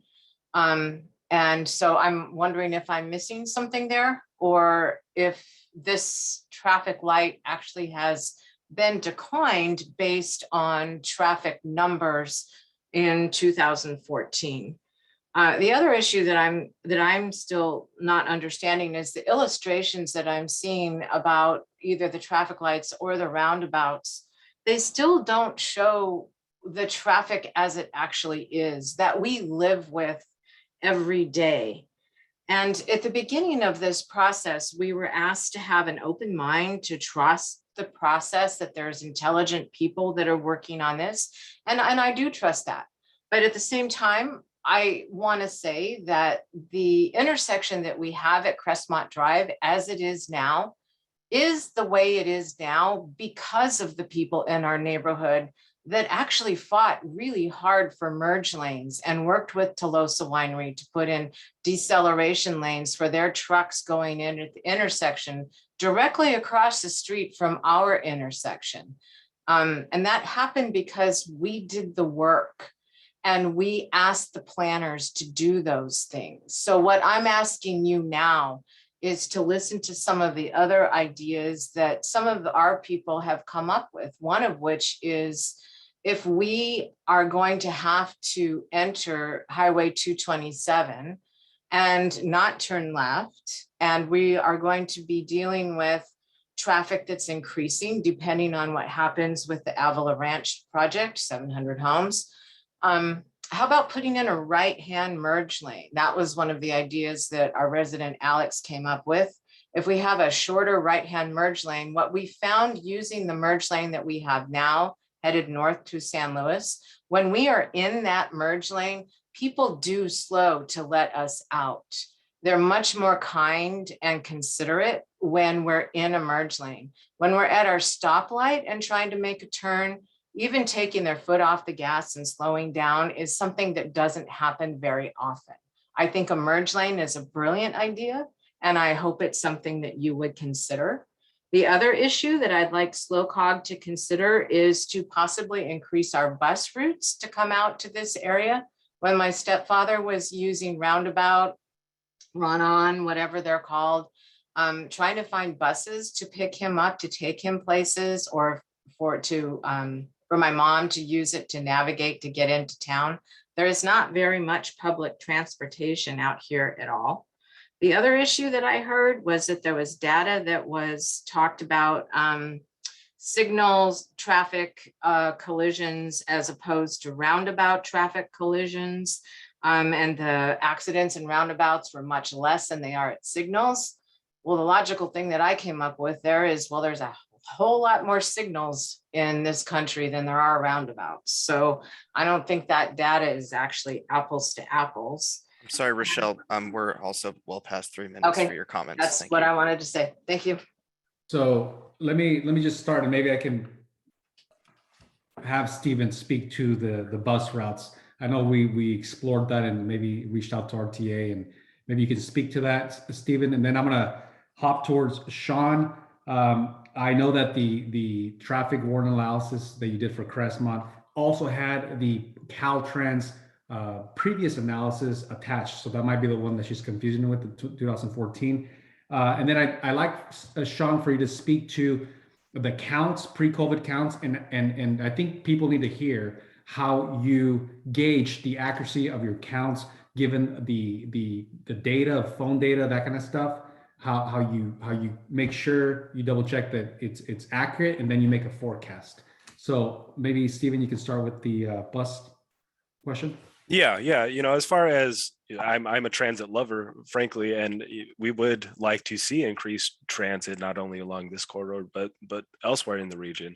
That though is something that is separate in than the intersection control evaluation that we're talking about. And frankly has, a lot of its own challenges in procuring buses, and at this point procuring drivers, where we're seeing actually cancellations of routes on the RTA and for the city of SLO due to just the lack of drivers. So as far as what we do at SLOCOG and encouraging transit and planning for increases in service, that's always something that we're seeking to do, separate from this project, but definitely within our bailiwick. I would like to add on a little bit about the part about your father specifically, just because we have a Know How to Go program, and I would love to set you up with our mobility options specialist who can try and help coordinate different transportation options for your father. We have a great new guide that's just been put out that might be very helpful. And also really good comments. I really do appreciate them. And when I first responded to the Brazil family comments about intersections in general, I agree. When you broadcast, collision data for all signals versus all roundabouts, you're absolutely right. The metric is comparatively lopsided. There has been a National Cooperative Highway Research Report. We love our acronyms, NCHRP 572, that was published in the mid 2000s, that analyzed 55 different roundabouts across the United States. It was a study put out by the Transportation Research Board that converted stop or signalized intersections to roundabouts and looked at the collision rates 2 years before the conversion and 2 years after. And that was a quite informative study, and it broadcasted a very consistent reduction in severe collisions, injury collisions when it comes to signalized intersections that were converted into roundabouts.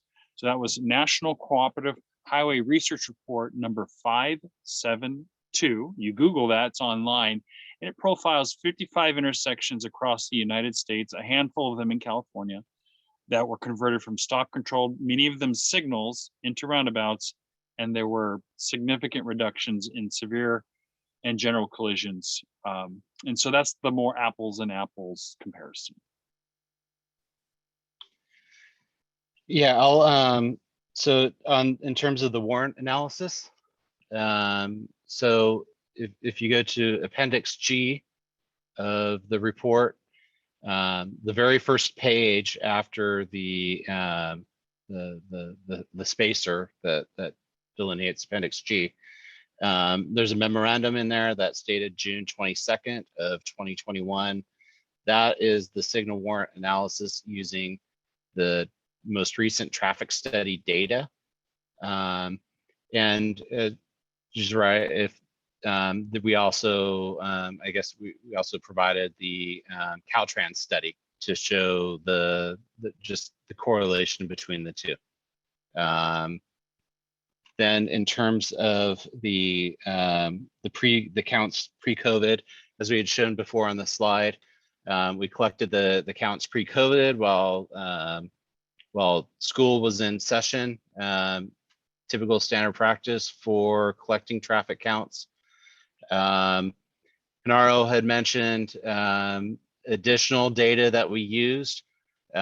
We purchased what is called NRICS or streetlight data. Those are the actual providers of the company, but basically what that data is data that is being constantly collected by big data that measures where people are going, how fast they're going, where they're coming from, where they're going to.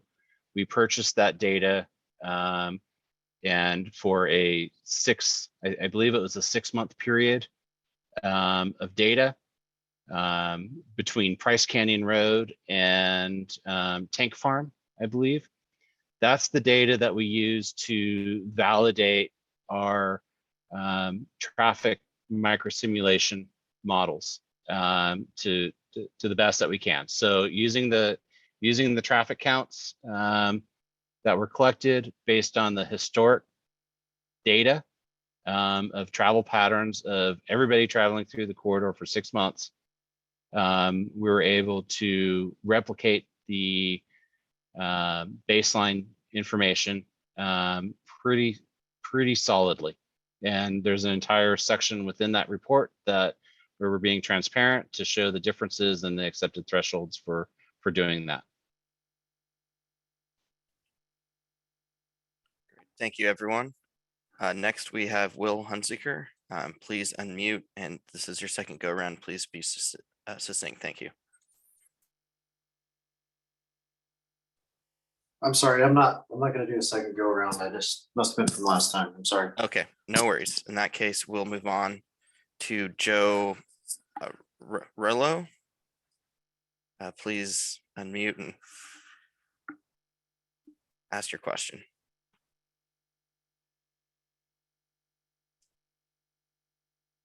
Joe, we'll give you another 5 seconds here. There you are. Can you hear me now? Yes, we can hear you now. Thank you. Thank you. First of all, I have to agree with Mr. Brazil's comments regarding the Morro Bay roundabout. Every time we go through there, somebody's stopping. There's a lot of confusion as to that, and there's not a whole lot of traffic that goes through there. Second question I have is,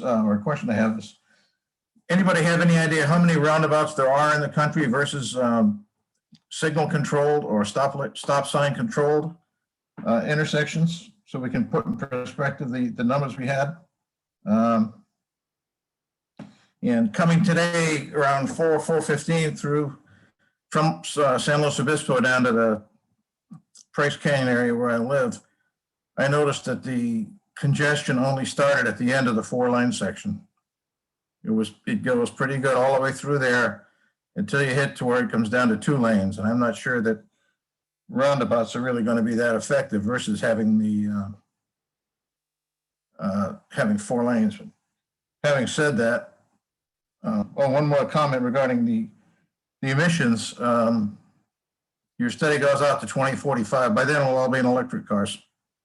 So the emission issue is probably not much of a point at that point. But having said all that, I can, at 76 years old, I can say, come hell or high water, we're going to have roundabouts here. Thank you.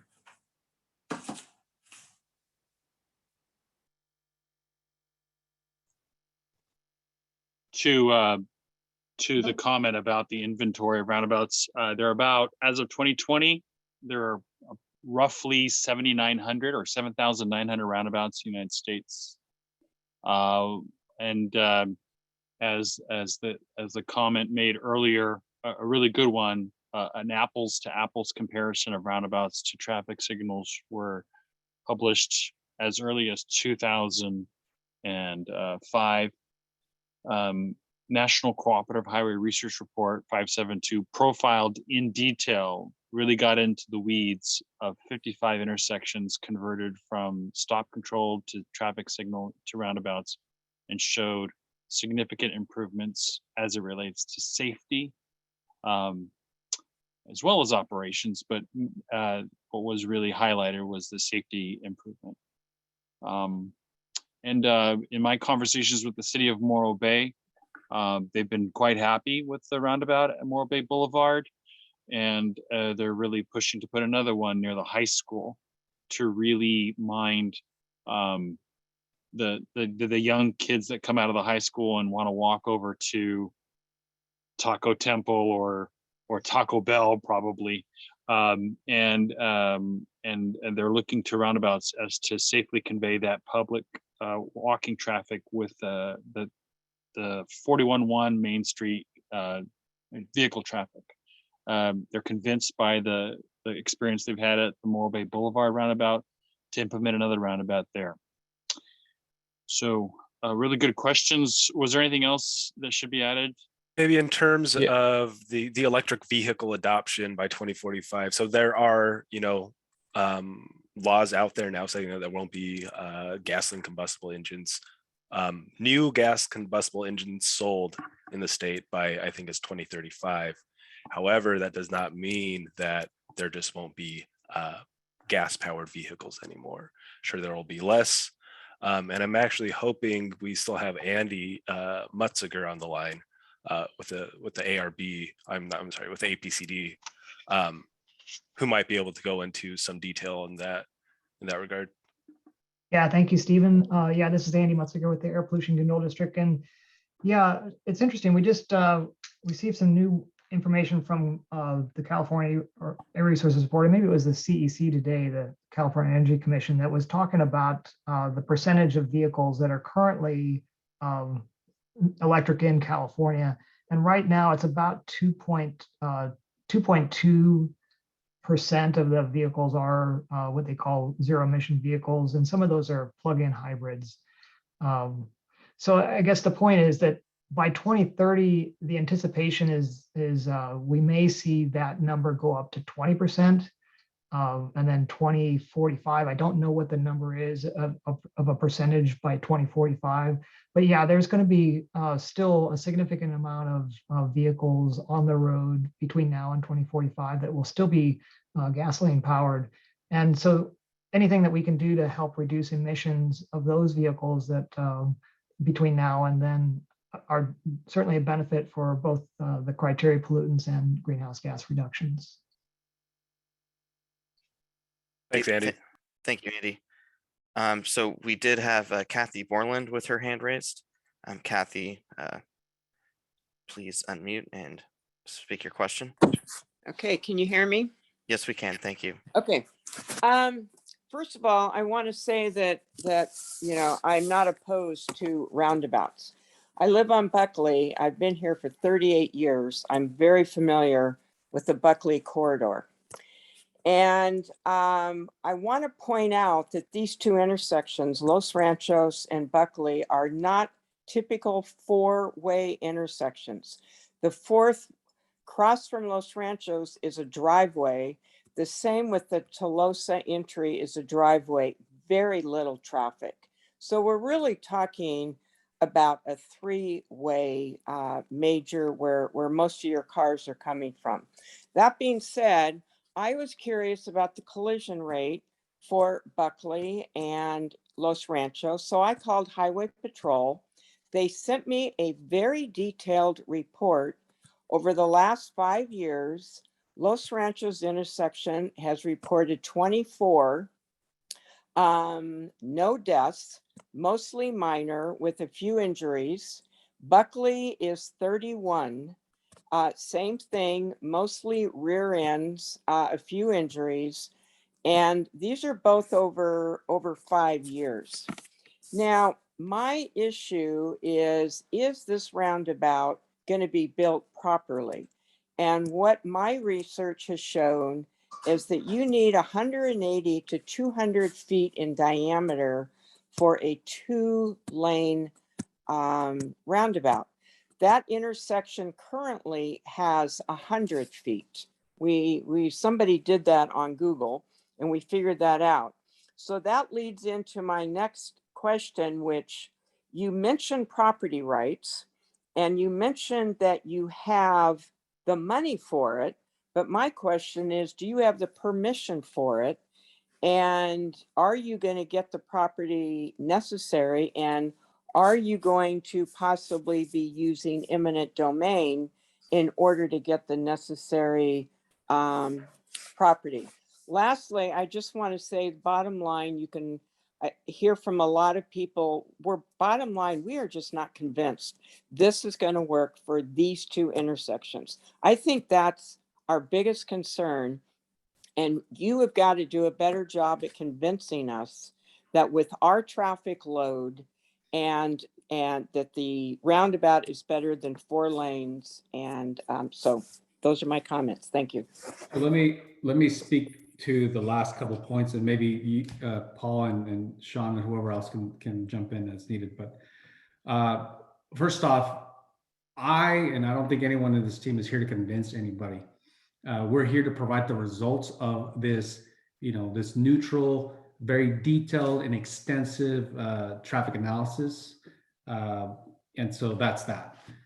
With regards to the right-of-way, legally, we are not allowed, for good reasons, to start any right-of-way negotiations or any of that step in the right-of-way until the environmental and until the environmental is complete and we're further into design, which we guess it might be more like summer, fall of 22. That said, I have been connecting and chatting with various property owners, some of which would be potentially be impacted by the improvements, say Los Ranchos roundabout. A lot up in the air. Again, we're very preliminary in design level, very concept at this point. A lot can change between now and 2023 or 22 even. And so we have been in communication, and all of them are willing thus far, but it's all very preliminary.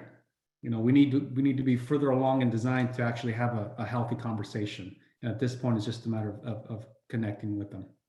So I forget what the other couple of questions are. Maybe others can jump in for earlier questions. I just want to say those are fantastic questions and great research, and I appreciate the 5-year collision analysis. You know, I just think getting that data shows the transparency of all the agencies involved. The information is out there. When it comes to dimensioning the roundabouts, I'll leave that to Sean. But basically, the size of the roundabout is large enough to fit the largest allowable vehicle, which we know to be the semi trucks that often use 227, particular in times like, you know, when we have fires today and 101 is closed. We know that 227 and 154 and other routes are alternative routes, but they have to be small enough to where we can slow down the smallest Ducati, you know, motorcycle to about 25 miles per hour. So it's a balance.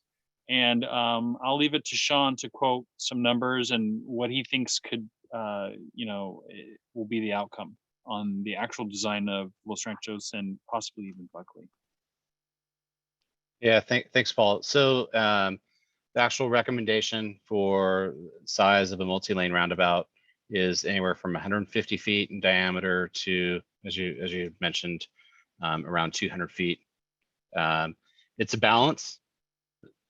Each one is unique. Each one is different. There is no cookie cutter approach to roundabout design. They are designed for the specific site locations, vehicle makeups, and operations at each location. The roundabout that is designed at this location may not be suitable at all other locations. They are very specific in how they are designed.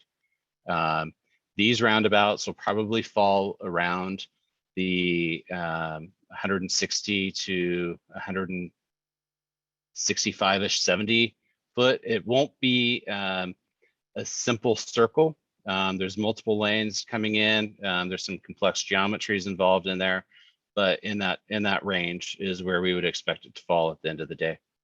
Don't know if there's anything else. Did I miss anything, Paul?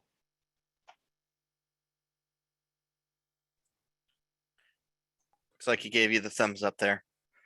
Thank you for the questions, the answers. We are on our final two. We'll go ahead and with Ann Deal, I believe. If you could unmute and ask your question, please.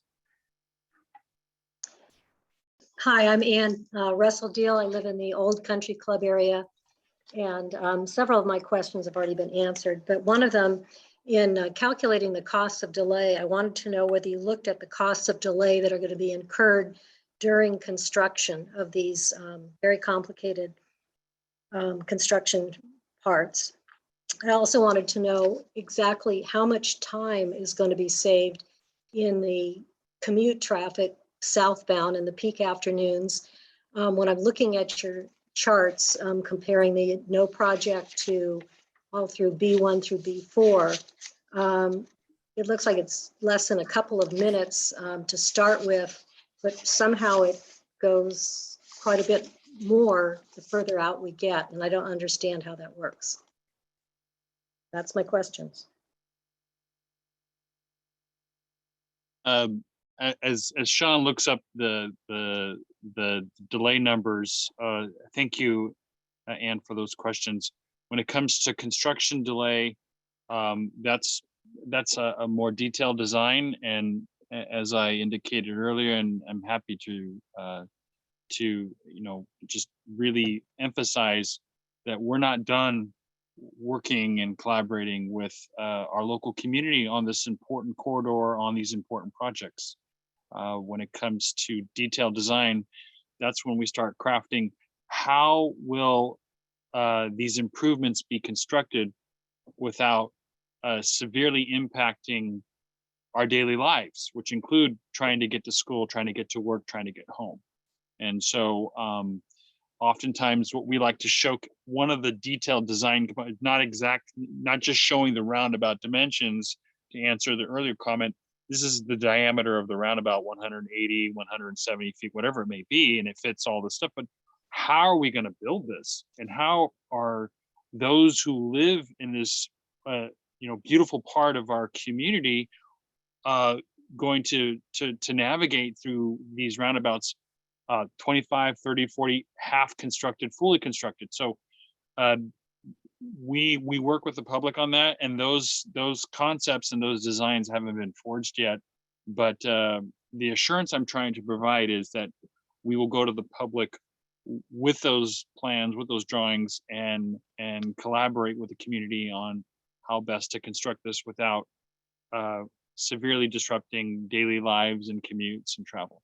And Sean, do you have those figures on delay? Well, just to add on to that, the staging, physically where construction happens and when is part of our, design, and then the scheduling. So try to schedule the work outside of big events or school year even. So try to get as much done as you can in the summertime. So I would say that at Los Ranchos Road, there is thankfully a large area to work with outside of the existing roadway to build the majority of the roundabout, and then shift traffic, and then build the other portion. So it looks like from a staging perspective, we're in good shape. Yeah, and specific to the report and the various scenario B phases, the reason why there's a fluctuation in traffic over time, one is, what we mentioned earlier, there is that projected growth in traffic over the next 20 years. So that adds to congestion for all improvements. And then as we go through the different scenario phases, as they're outlined in that report for improvements being made at the corridor at different times, and what those effects are, each of those improvements, what the effects are on those other intersections. There's a change in, it's a pretty complex change in travel time and behavior.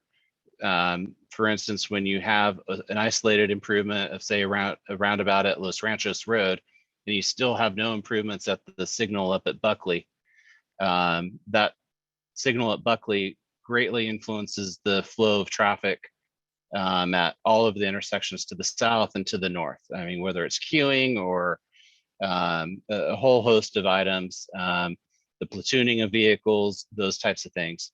So in our study, there is a progression of improvements that are made to that corridor. And so that fluctuation in travel time is representative of how those travel times would change based on the implementation of those individual improvements over time. All right, thank you, everyone. We have our final question. Luke Schwartz, please go ahead. Hi, thanks, Sean. Luke Schwartz, I'm here as a representative of the City of San Luis Obispo. I'm the transportation manager. I just wanted to thank SLOCOG, Caltrans, and the county for organizing this meeting, for preparing this detailed analysis. While this whole corridor is technically outside of the city's jurisdiction, it is the main gateway into the city. Many of our residents and workers use this on a daily basis. I live in the city. I also drive this corridor quite a bit. And just in the time I've lived here, which is about 11 years total, I've seen the traffic volumes increase pretty significantly on this corridor. So I think it's definitely in need of some attention. I think ultimately this analysis being data-driven is good. I appreciate the transparency in preparing this detailed study. And just on the concept of roundabouts as a whole, I think ultimately you'll hone in on the right solution based on your analysis and community input. But as a city, we are very favorable to roundabouts in San Luis Obispo. We have actually a roundabout first policy that was adopted as part of our 2014 general plan update, and that in the city, any kind of new intersection improvement that would normally install a traffic signal or an always stop, we require roundabouts to be looked at as a first option. And it's for many of the benefits that you've covered tonight in terms of safety, primarily, but also operationally, and in terms of emissions. We have about 5 roundabouts in the city right now. We're looking to have about 7 to 10 more in the next 5 to 10 years. So I think people will be more familiar with using them, especially seeing some on our more busy corridors. In our experience, the only kind of substantial collision that I've observed at any of the roundabouts in the city was a felony DUI with the driver entering the city late at night, completely on the wrong side of the road and driving into the roundabout. Unfortunately, it was a solo collision where that's really the benefit that we've seen is you avoid those head-on collisions, those broadside collisions that normally result in really severe outcomes. Where most of the collisions we've experienced at other roundabouts have been minor, people scraping their wheels, kind of go through the roundabouts too quickly, hitting the curbs. So I think the safety benefits are pretty well documented. Just wanted to thanks again for keeping us informed as you go through this analysis and keeping us up to date on the progress of this. And I look forward to seeing future outcomes and hopefully some investment and real benefits on this quarter in the years to come. So thanks. Okay, thank you, Luke, for your comments. And that concludes our Q&A.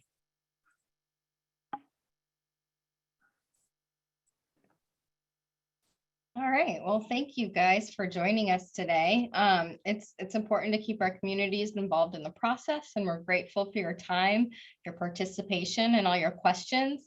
We're going to keep those of you that have emailed comments and so forth. We'll keep your name and email address on our contact list, so you'll still hear about further updates. If you have further questions, please email them to pio@slocog.org. If you're not sure if you're on our email list, go ahead and email me. And other than that, thank you so much and have a great evening. Take care.